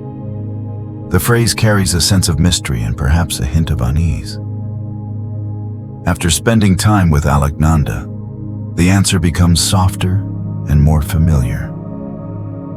What hides there, at least in part, are things we already know. Disks, spirals, arms of stars, the quiet growth of black holes, the steady enrichment of gas. The early universe turns out not to be alien in every respect. It already contains echoes of the structures we see around us. Alaknanda is one such echo. Its spiral arms show that rotation and gravity had already found a way to cooperate into organized patterns. Its star formation reveals that the cosmic kitchen was already busy, turning simple elements into more complex ones. Its likely central black hole hints that the link between galaxies and their nuclei was already being written. Its placement in the cosmic web shows that even far back in time, galaxies lived not in isolation, but in a network of filaments and clusters. This does not mean that the early universe was simply like now, but dimmer. The densities were higher. The rate of mergers was greater. The background temperature of space was warmer. Many galaxies at that time were still irregular, clumpy, and turbulent. The first generations of stars were more massive and more extreme than most stars forming today. The balance between order and chaos was different. But Alaknanda shows that within that mix, pockets of calm, ordered structure existed too. Places where disks had already settled and spirals already traced patient curves in the dark. If you carry this answer back to the original question, what hides in the early universe? You can phrase it quietly. Less alien than we feared, more familiar than we expected, and still richer than we have yet fully mapped. What hides there are galaxies at many stages. Some just igniting, some already swirling, some burning rapidly and quenching, some merging into larger bodies. What hides there are the first iterations of patterns, spirals, clusters, filaments, that will repeat in different scales and contexts across cosmic time. For a person listening as they drift towards sleep, that answer can be reassuring. It suggests that the universe has been capable of making structures like our own environment for a long time. The conditions that eventually led to the Milky Way's spiral and to Earth's formation were not unique to one tiny corner. They were part of a broader capacity built into the cosmos from its youth. That does not diminish the value of your particular life. Instead, it places it in a gently expansive context. You are part of a universe that has been weaving complexity for billions of years. Alaknanda, then, becomes a quiet symbol rather than a puzzle. It symbolizes early order, early spirals, early kitchens of elements. It symbolizes how our expectations can be stretched by new data without breaking. It symbolizes the way light can bridge vast gaps in time and space, bringing knowledge of a young galaxy to a human mind much later. And it symbolizes the fact that hiding in the universe often means waiting for us to develop the tools and patience to notice. As this chapter closes, you might picture the galaxy one last time. A modest spiral in the deep past, arms lit by clusters of bright young stars, disk turning slowly in a halo of dark matter, central region perhaps harboring a growing black hole, all of it threaded into a filament of the cosmic web. Its light has arrived. We have given it a name and a story. Now, in your own thoughts, you can let that image soften and recede, like a distant object disappearing behind a gentle fog. The early universe does not demand constant attention. It has been what it was for a very long time. Our noticing it is a brief moment in that history. Knowing that, you can allow the big question to rest. What hides there is no longer a source of sharp mystery, but a background of ongoing processes. Complex, yes, but also steady and continuous.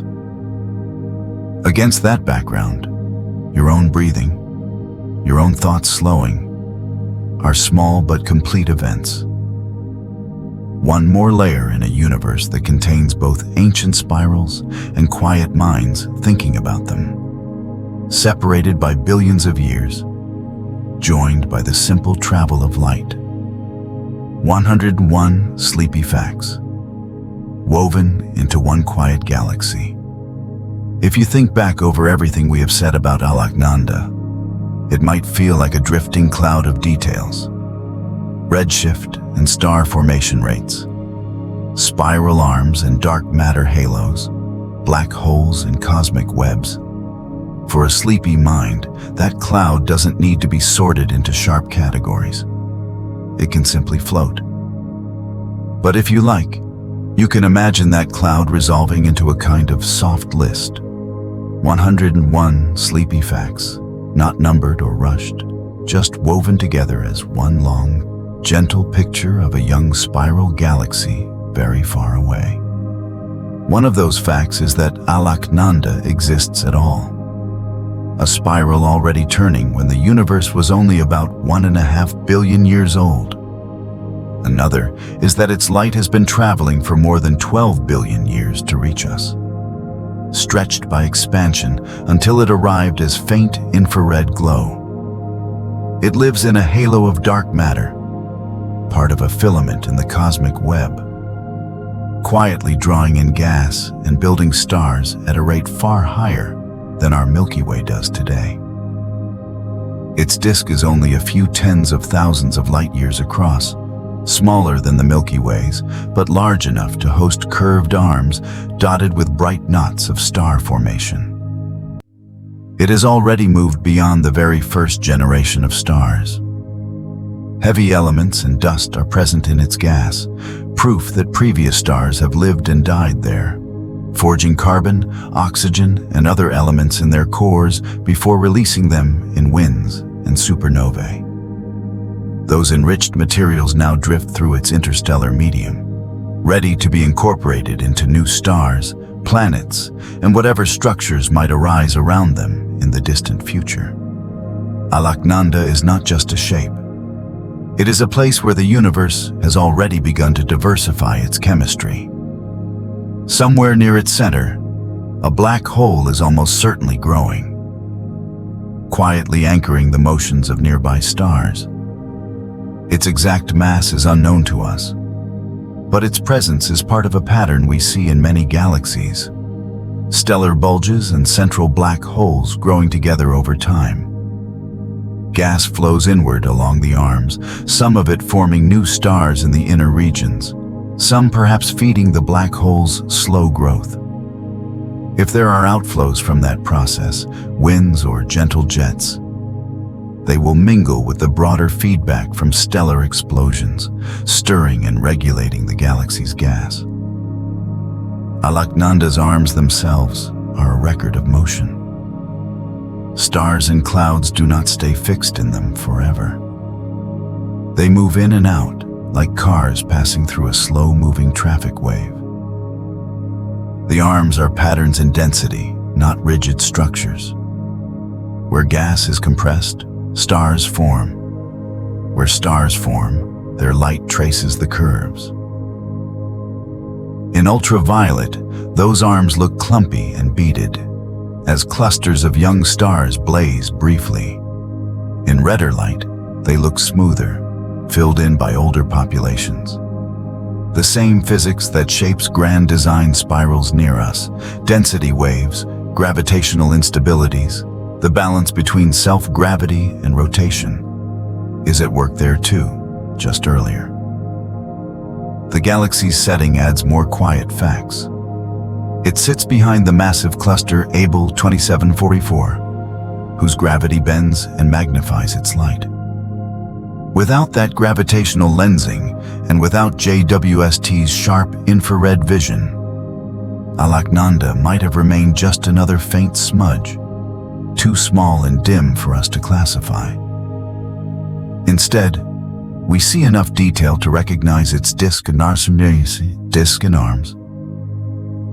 to model its mass and star formation, to say with some confidence that this is a genuine spiral in the early universe. Our ability to say that is itself one of the sleepy facts.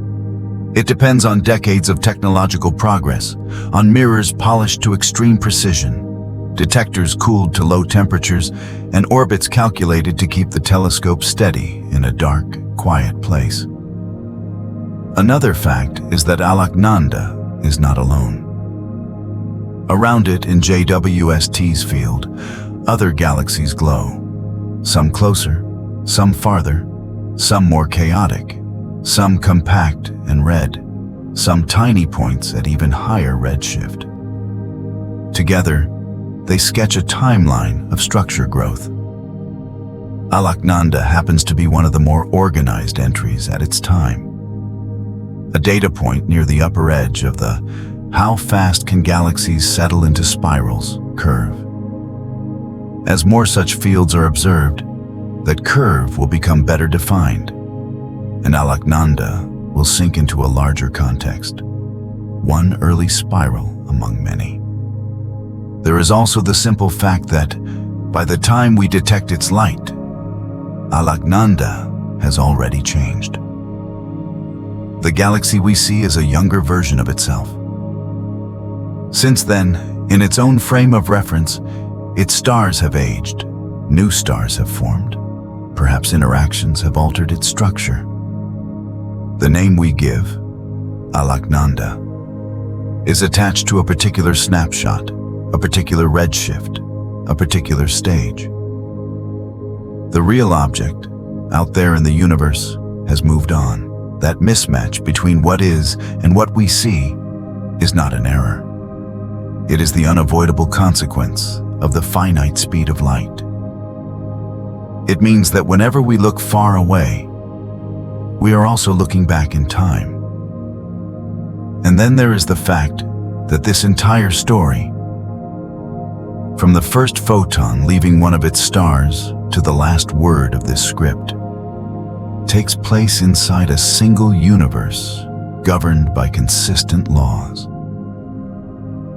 The forces that shaped Alaknanda's disk are the same ones holding you to your chair or bed now.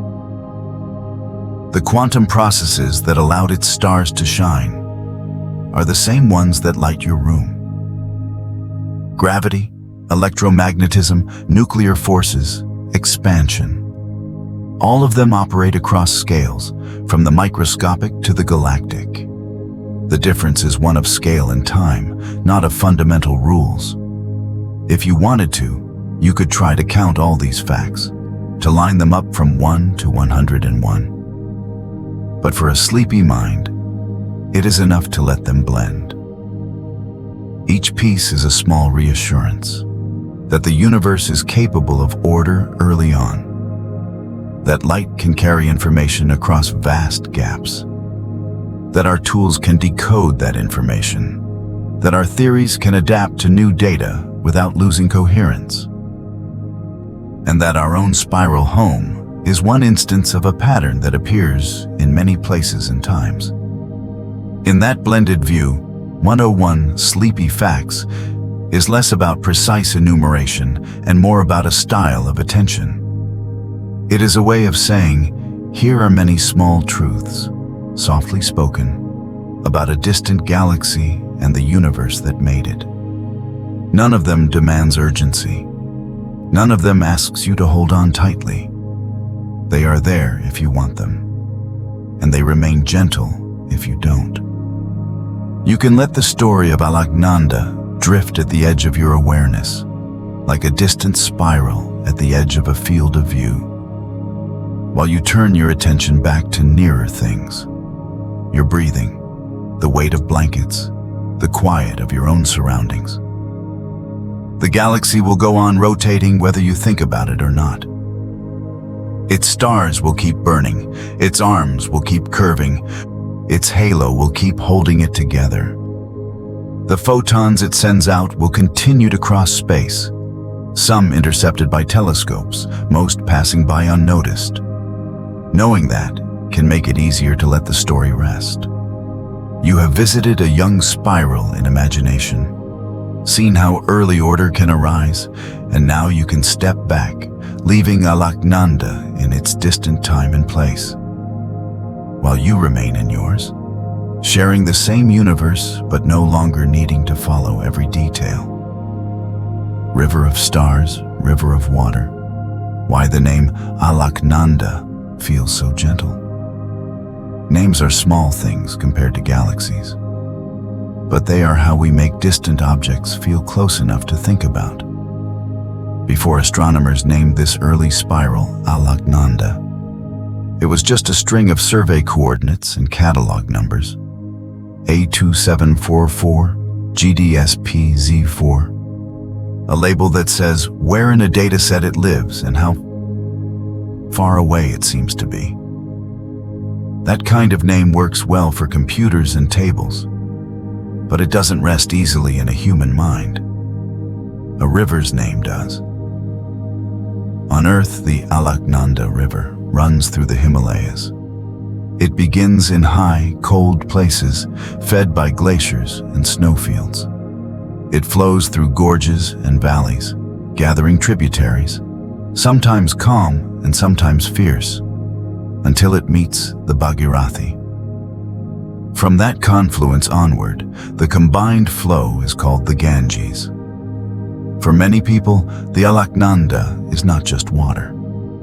It is part of a landscape of meaning, woven into stories, rituals, and daily life.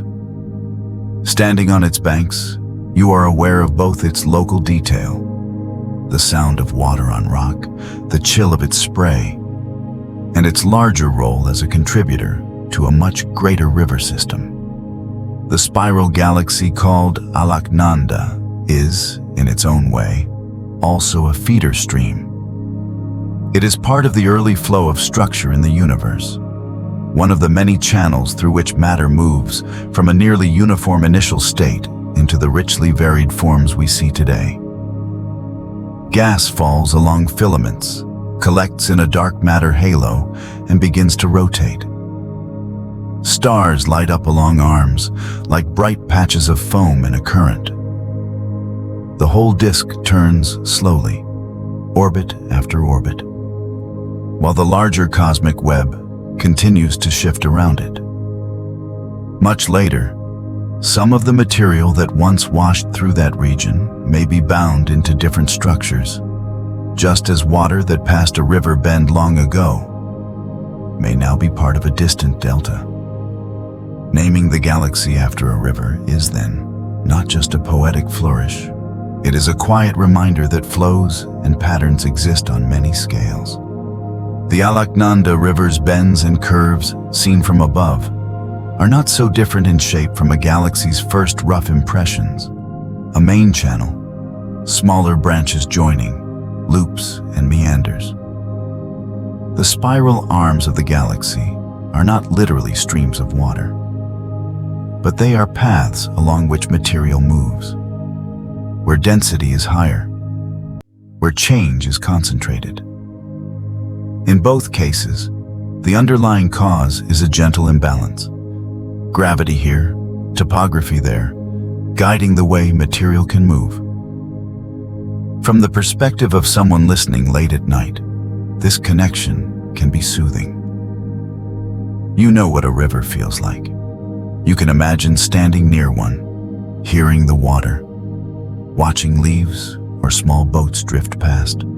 Transferring that feeling to a galaxy turns an abstract swirl of billions of stars into something more tangible. You can imagine the disk of Alaknanda as a kind of star river, flowing not downward but around, not in minutes or hours, but in millions of years. The water is starlight and gas, following paths traced by gravity. The banks are the dark matter halo and the limits of its gravitational reach. The confluences are mergers with other small protogalaxies, coming together to form a larger whole. There is also a cultural layer in this choice of name. Different astronomers, from different backgrounds, bring their own references to the sky. To someone familiar with the Himalayas and the Ganges basin, the word Alaknanda carries associations of altitude, pilgrimage, and the meeting of rivers. To someone far away, it might simply sound melodic, a new term to be learned. In either case, putting that word beside a galaxy it will never physically touch is a way of tying the remote to the familiar. The early universe becomes a little less stark when we allow our own histories and languages to leave small marks on its distant objects. This is not the first time humans have done such tying. For centuries, constellations have connected bright stars into pictures and stories. Hunters, animals, tools, deities. None of those shapes exist in the sky as actual objects. They are patterns we impose, helpful for navigation and for memory. Modern catalogs have largely replaced those old pictures with precise coordinates and designations, but the habit of naming has remained. We call a galaxy Andromeda, not just M31. We talk about the Whirlpool Galaxy, the Sombrero Galaxy, the Cosmic Eye. Each name encodes a visual impression or a cultural reference that makes the object easier to think about. In that context, Alaknanda is both new and traditional. It is new because it refers to a specific high redshift galaxy discovered with the latest technology, something no prior generation could have seen so clearly. It is traditional because it follows the old human habit of mapping Earth's features onto the sky. Rivers become star rivers, mountains become nebulae, stories move upward. The effect is subtle but important. It turns the early universe from a purely numerical place, a set of redshifts and temperature fluctuations, into a landscape we can describe with the same kinds of words we use for our own world. For your mind, at rest, this blending can be a gentle bridge. You can imagine a river flowing in the Himalayas, sunlight flashing on its surface, stones and silt moving beneath. You can imagine, in parallel, a spiral galaxy in the early universe, starlight spilling along its arms, gas clouds drifting under the pull of gravity. The two scales are incommensurable, but the patterns rhyme. In one, the sound is water on rock. In the other, it is silent, but the motion is there all the same. In one, you could reach down and touch cold water. In the other, you can only reach with light and equations. Yet both are continuous flows. Both connect earlier conditions to later ones. Both are part of larger networks. There's another quiet comfort in recognizing that names like Alaknanda are, ultimately, our contribution. The galaxy did not need a name. It formed and evolved long before any language existed. It does not hear us when we speak it. The name is for us, a way to remember and group our observations. Knowing that can relieve some pressure. You do not have to treat the galaxy as a character in a story with a fixed moral. It is a place. We have given it a human-sized handle. That handle helps us carry its image around in our thoughts. If you like, you can let that handle be soft and loose. Alaknanda does not need to mean anything more than a spiral galaxy in the early universe that reminds us that order appears quickly. The river on Earth does not need to mirror the galaxy exactly. The connection is metaphorical, not mechanical. You can let the two images drift together and apart. River on rock, spiral in dark. Mountain valleys, cosmic filaments, confluence of waters, merger of proto-galaxies. None of these parallels needs to be pushed hard. They are just ways of letting a far, faint object feel a little closer. As you hold this, it becomes easier to see that the vastness of the universe and the smallness of our everyday experiences are not in competition. We bring the latter to the former using things we know well, rivers, spirals in shells, the slow curve of a road, to make sense of things we can only see through light and theory. Alaknanda, the name, is a small act of that bringing.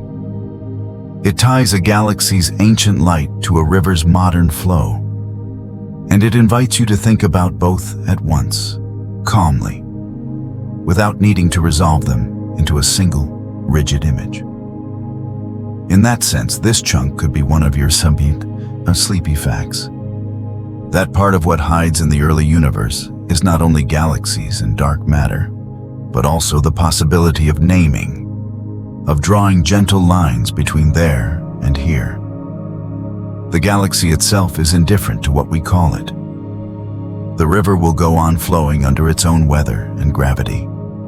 Our minds, in between, can rest in the space where the two meet as metaphor, finding in that meeting a quiet way to hold something enormous without strain, seeing without being there, trusting maps of places we'll never visit.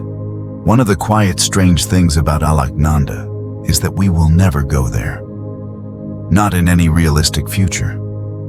The distances involved are so vast and the timescales so long that even imagining a journey is more like imagining a different universe than a different destination.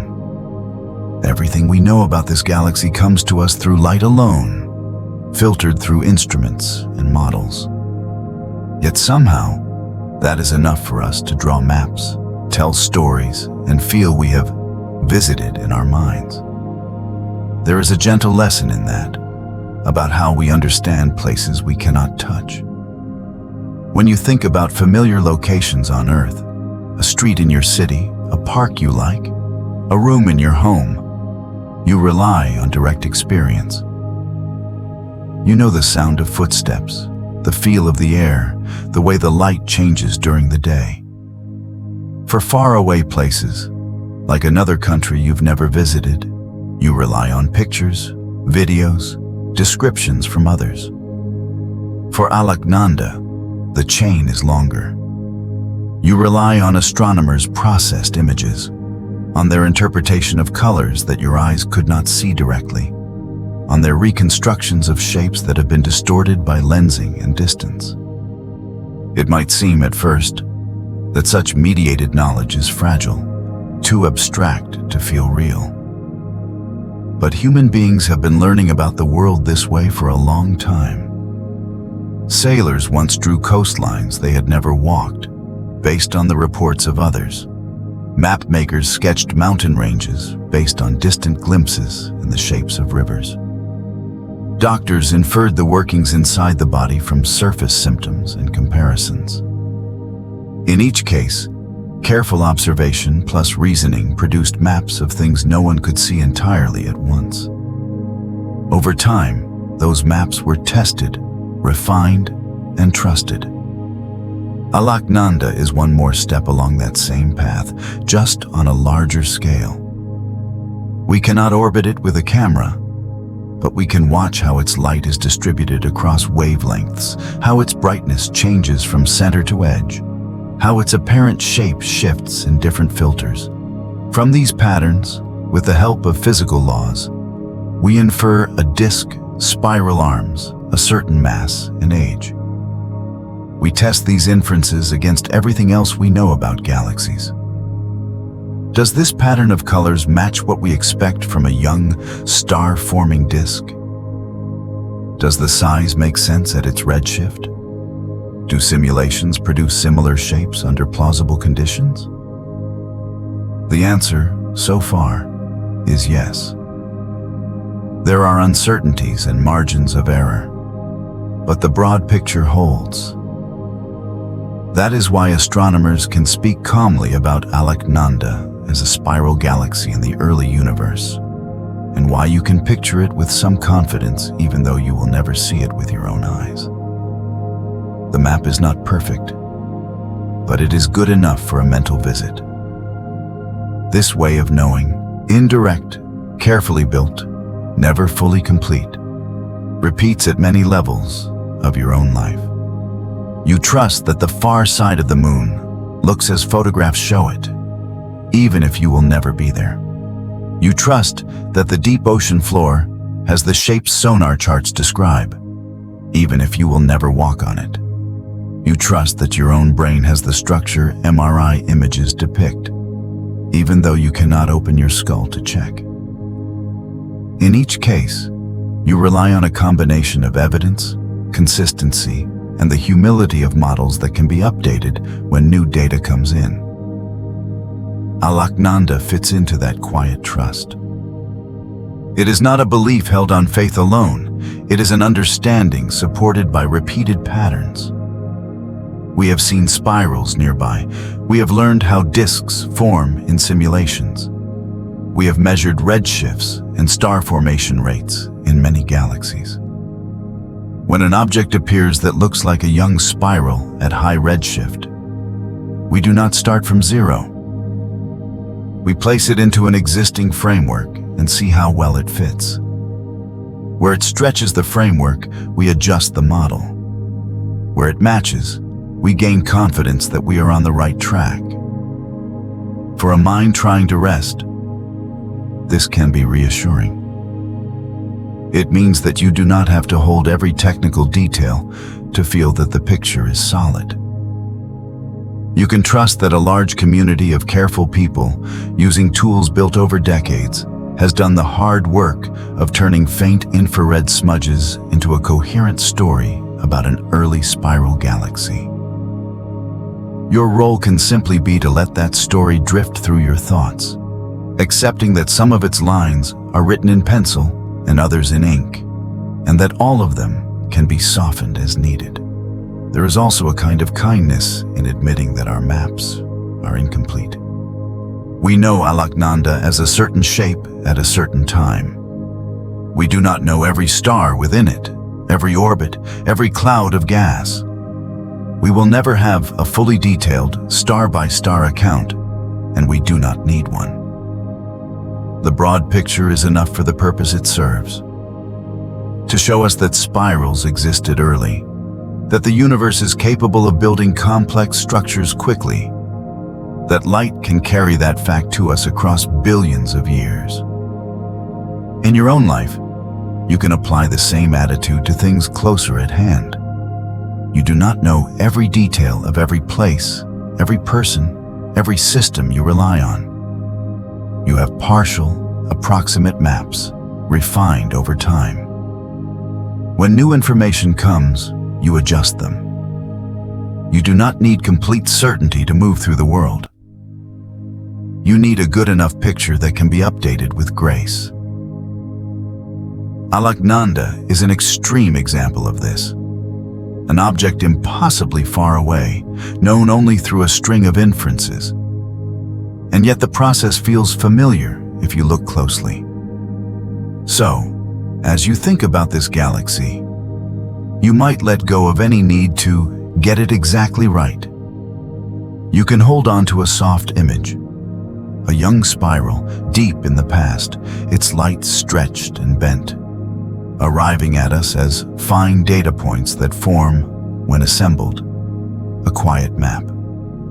That map is not the galaxy itself, but it is a trustworthy guide to what the galaxy was like. Knowing that our understanding works this way does not make the universe feel more distant. It can make it feel more companionable. We and the cosmos are in a long, slow conversation, carried on through light, models, and revisions. Alaknanda is one gentle sentence in that conversation, and tonight you have simply listened to it for a while.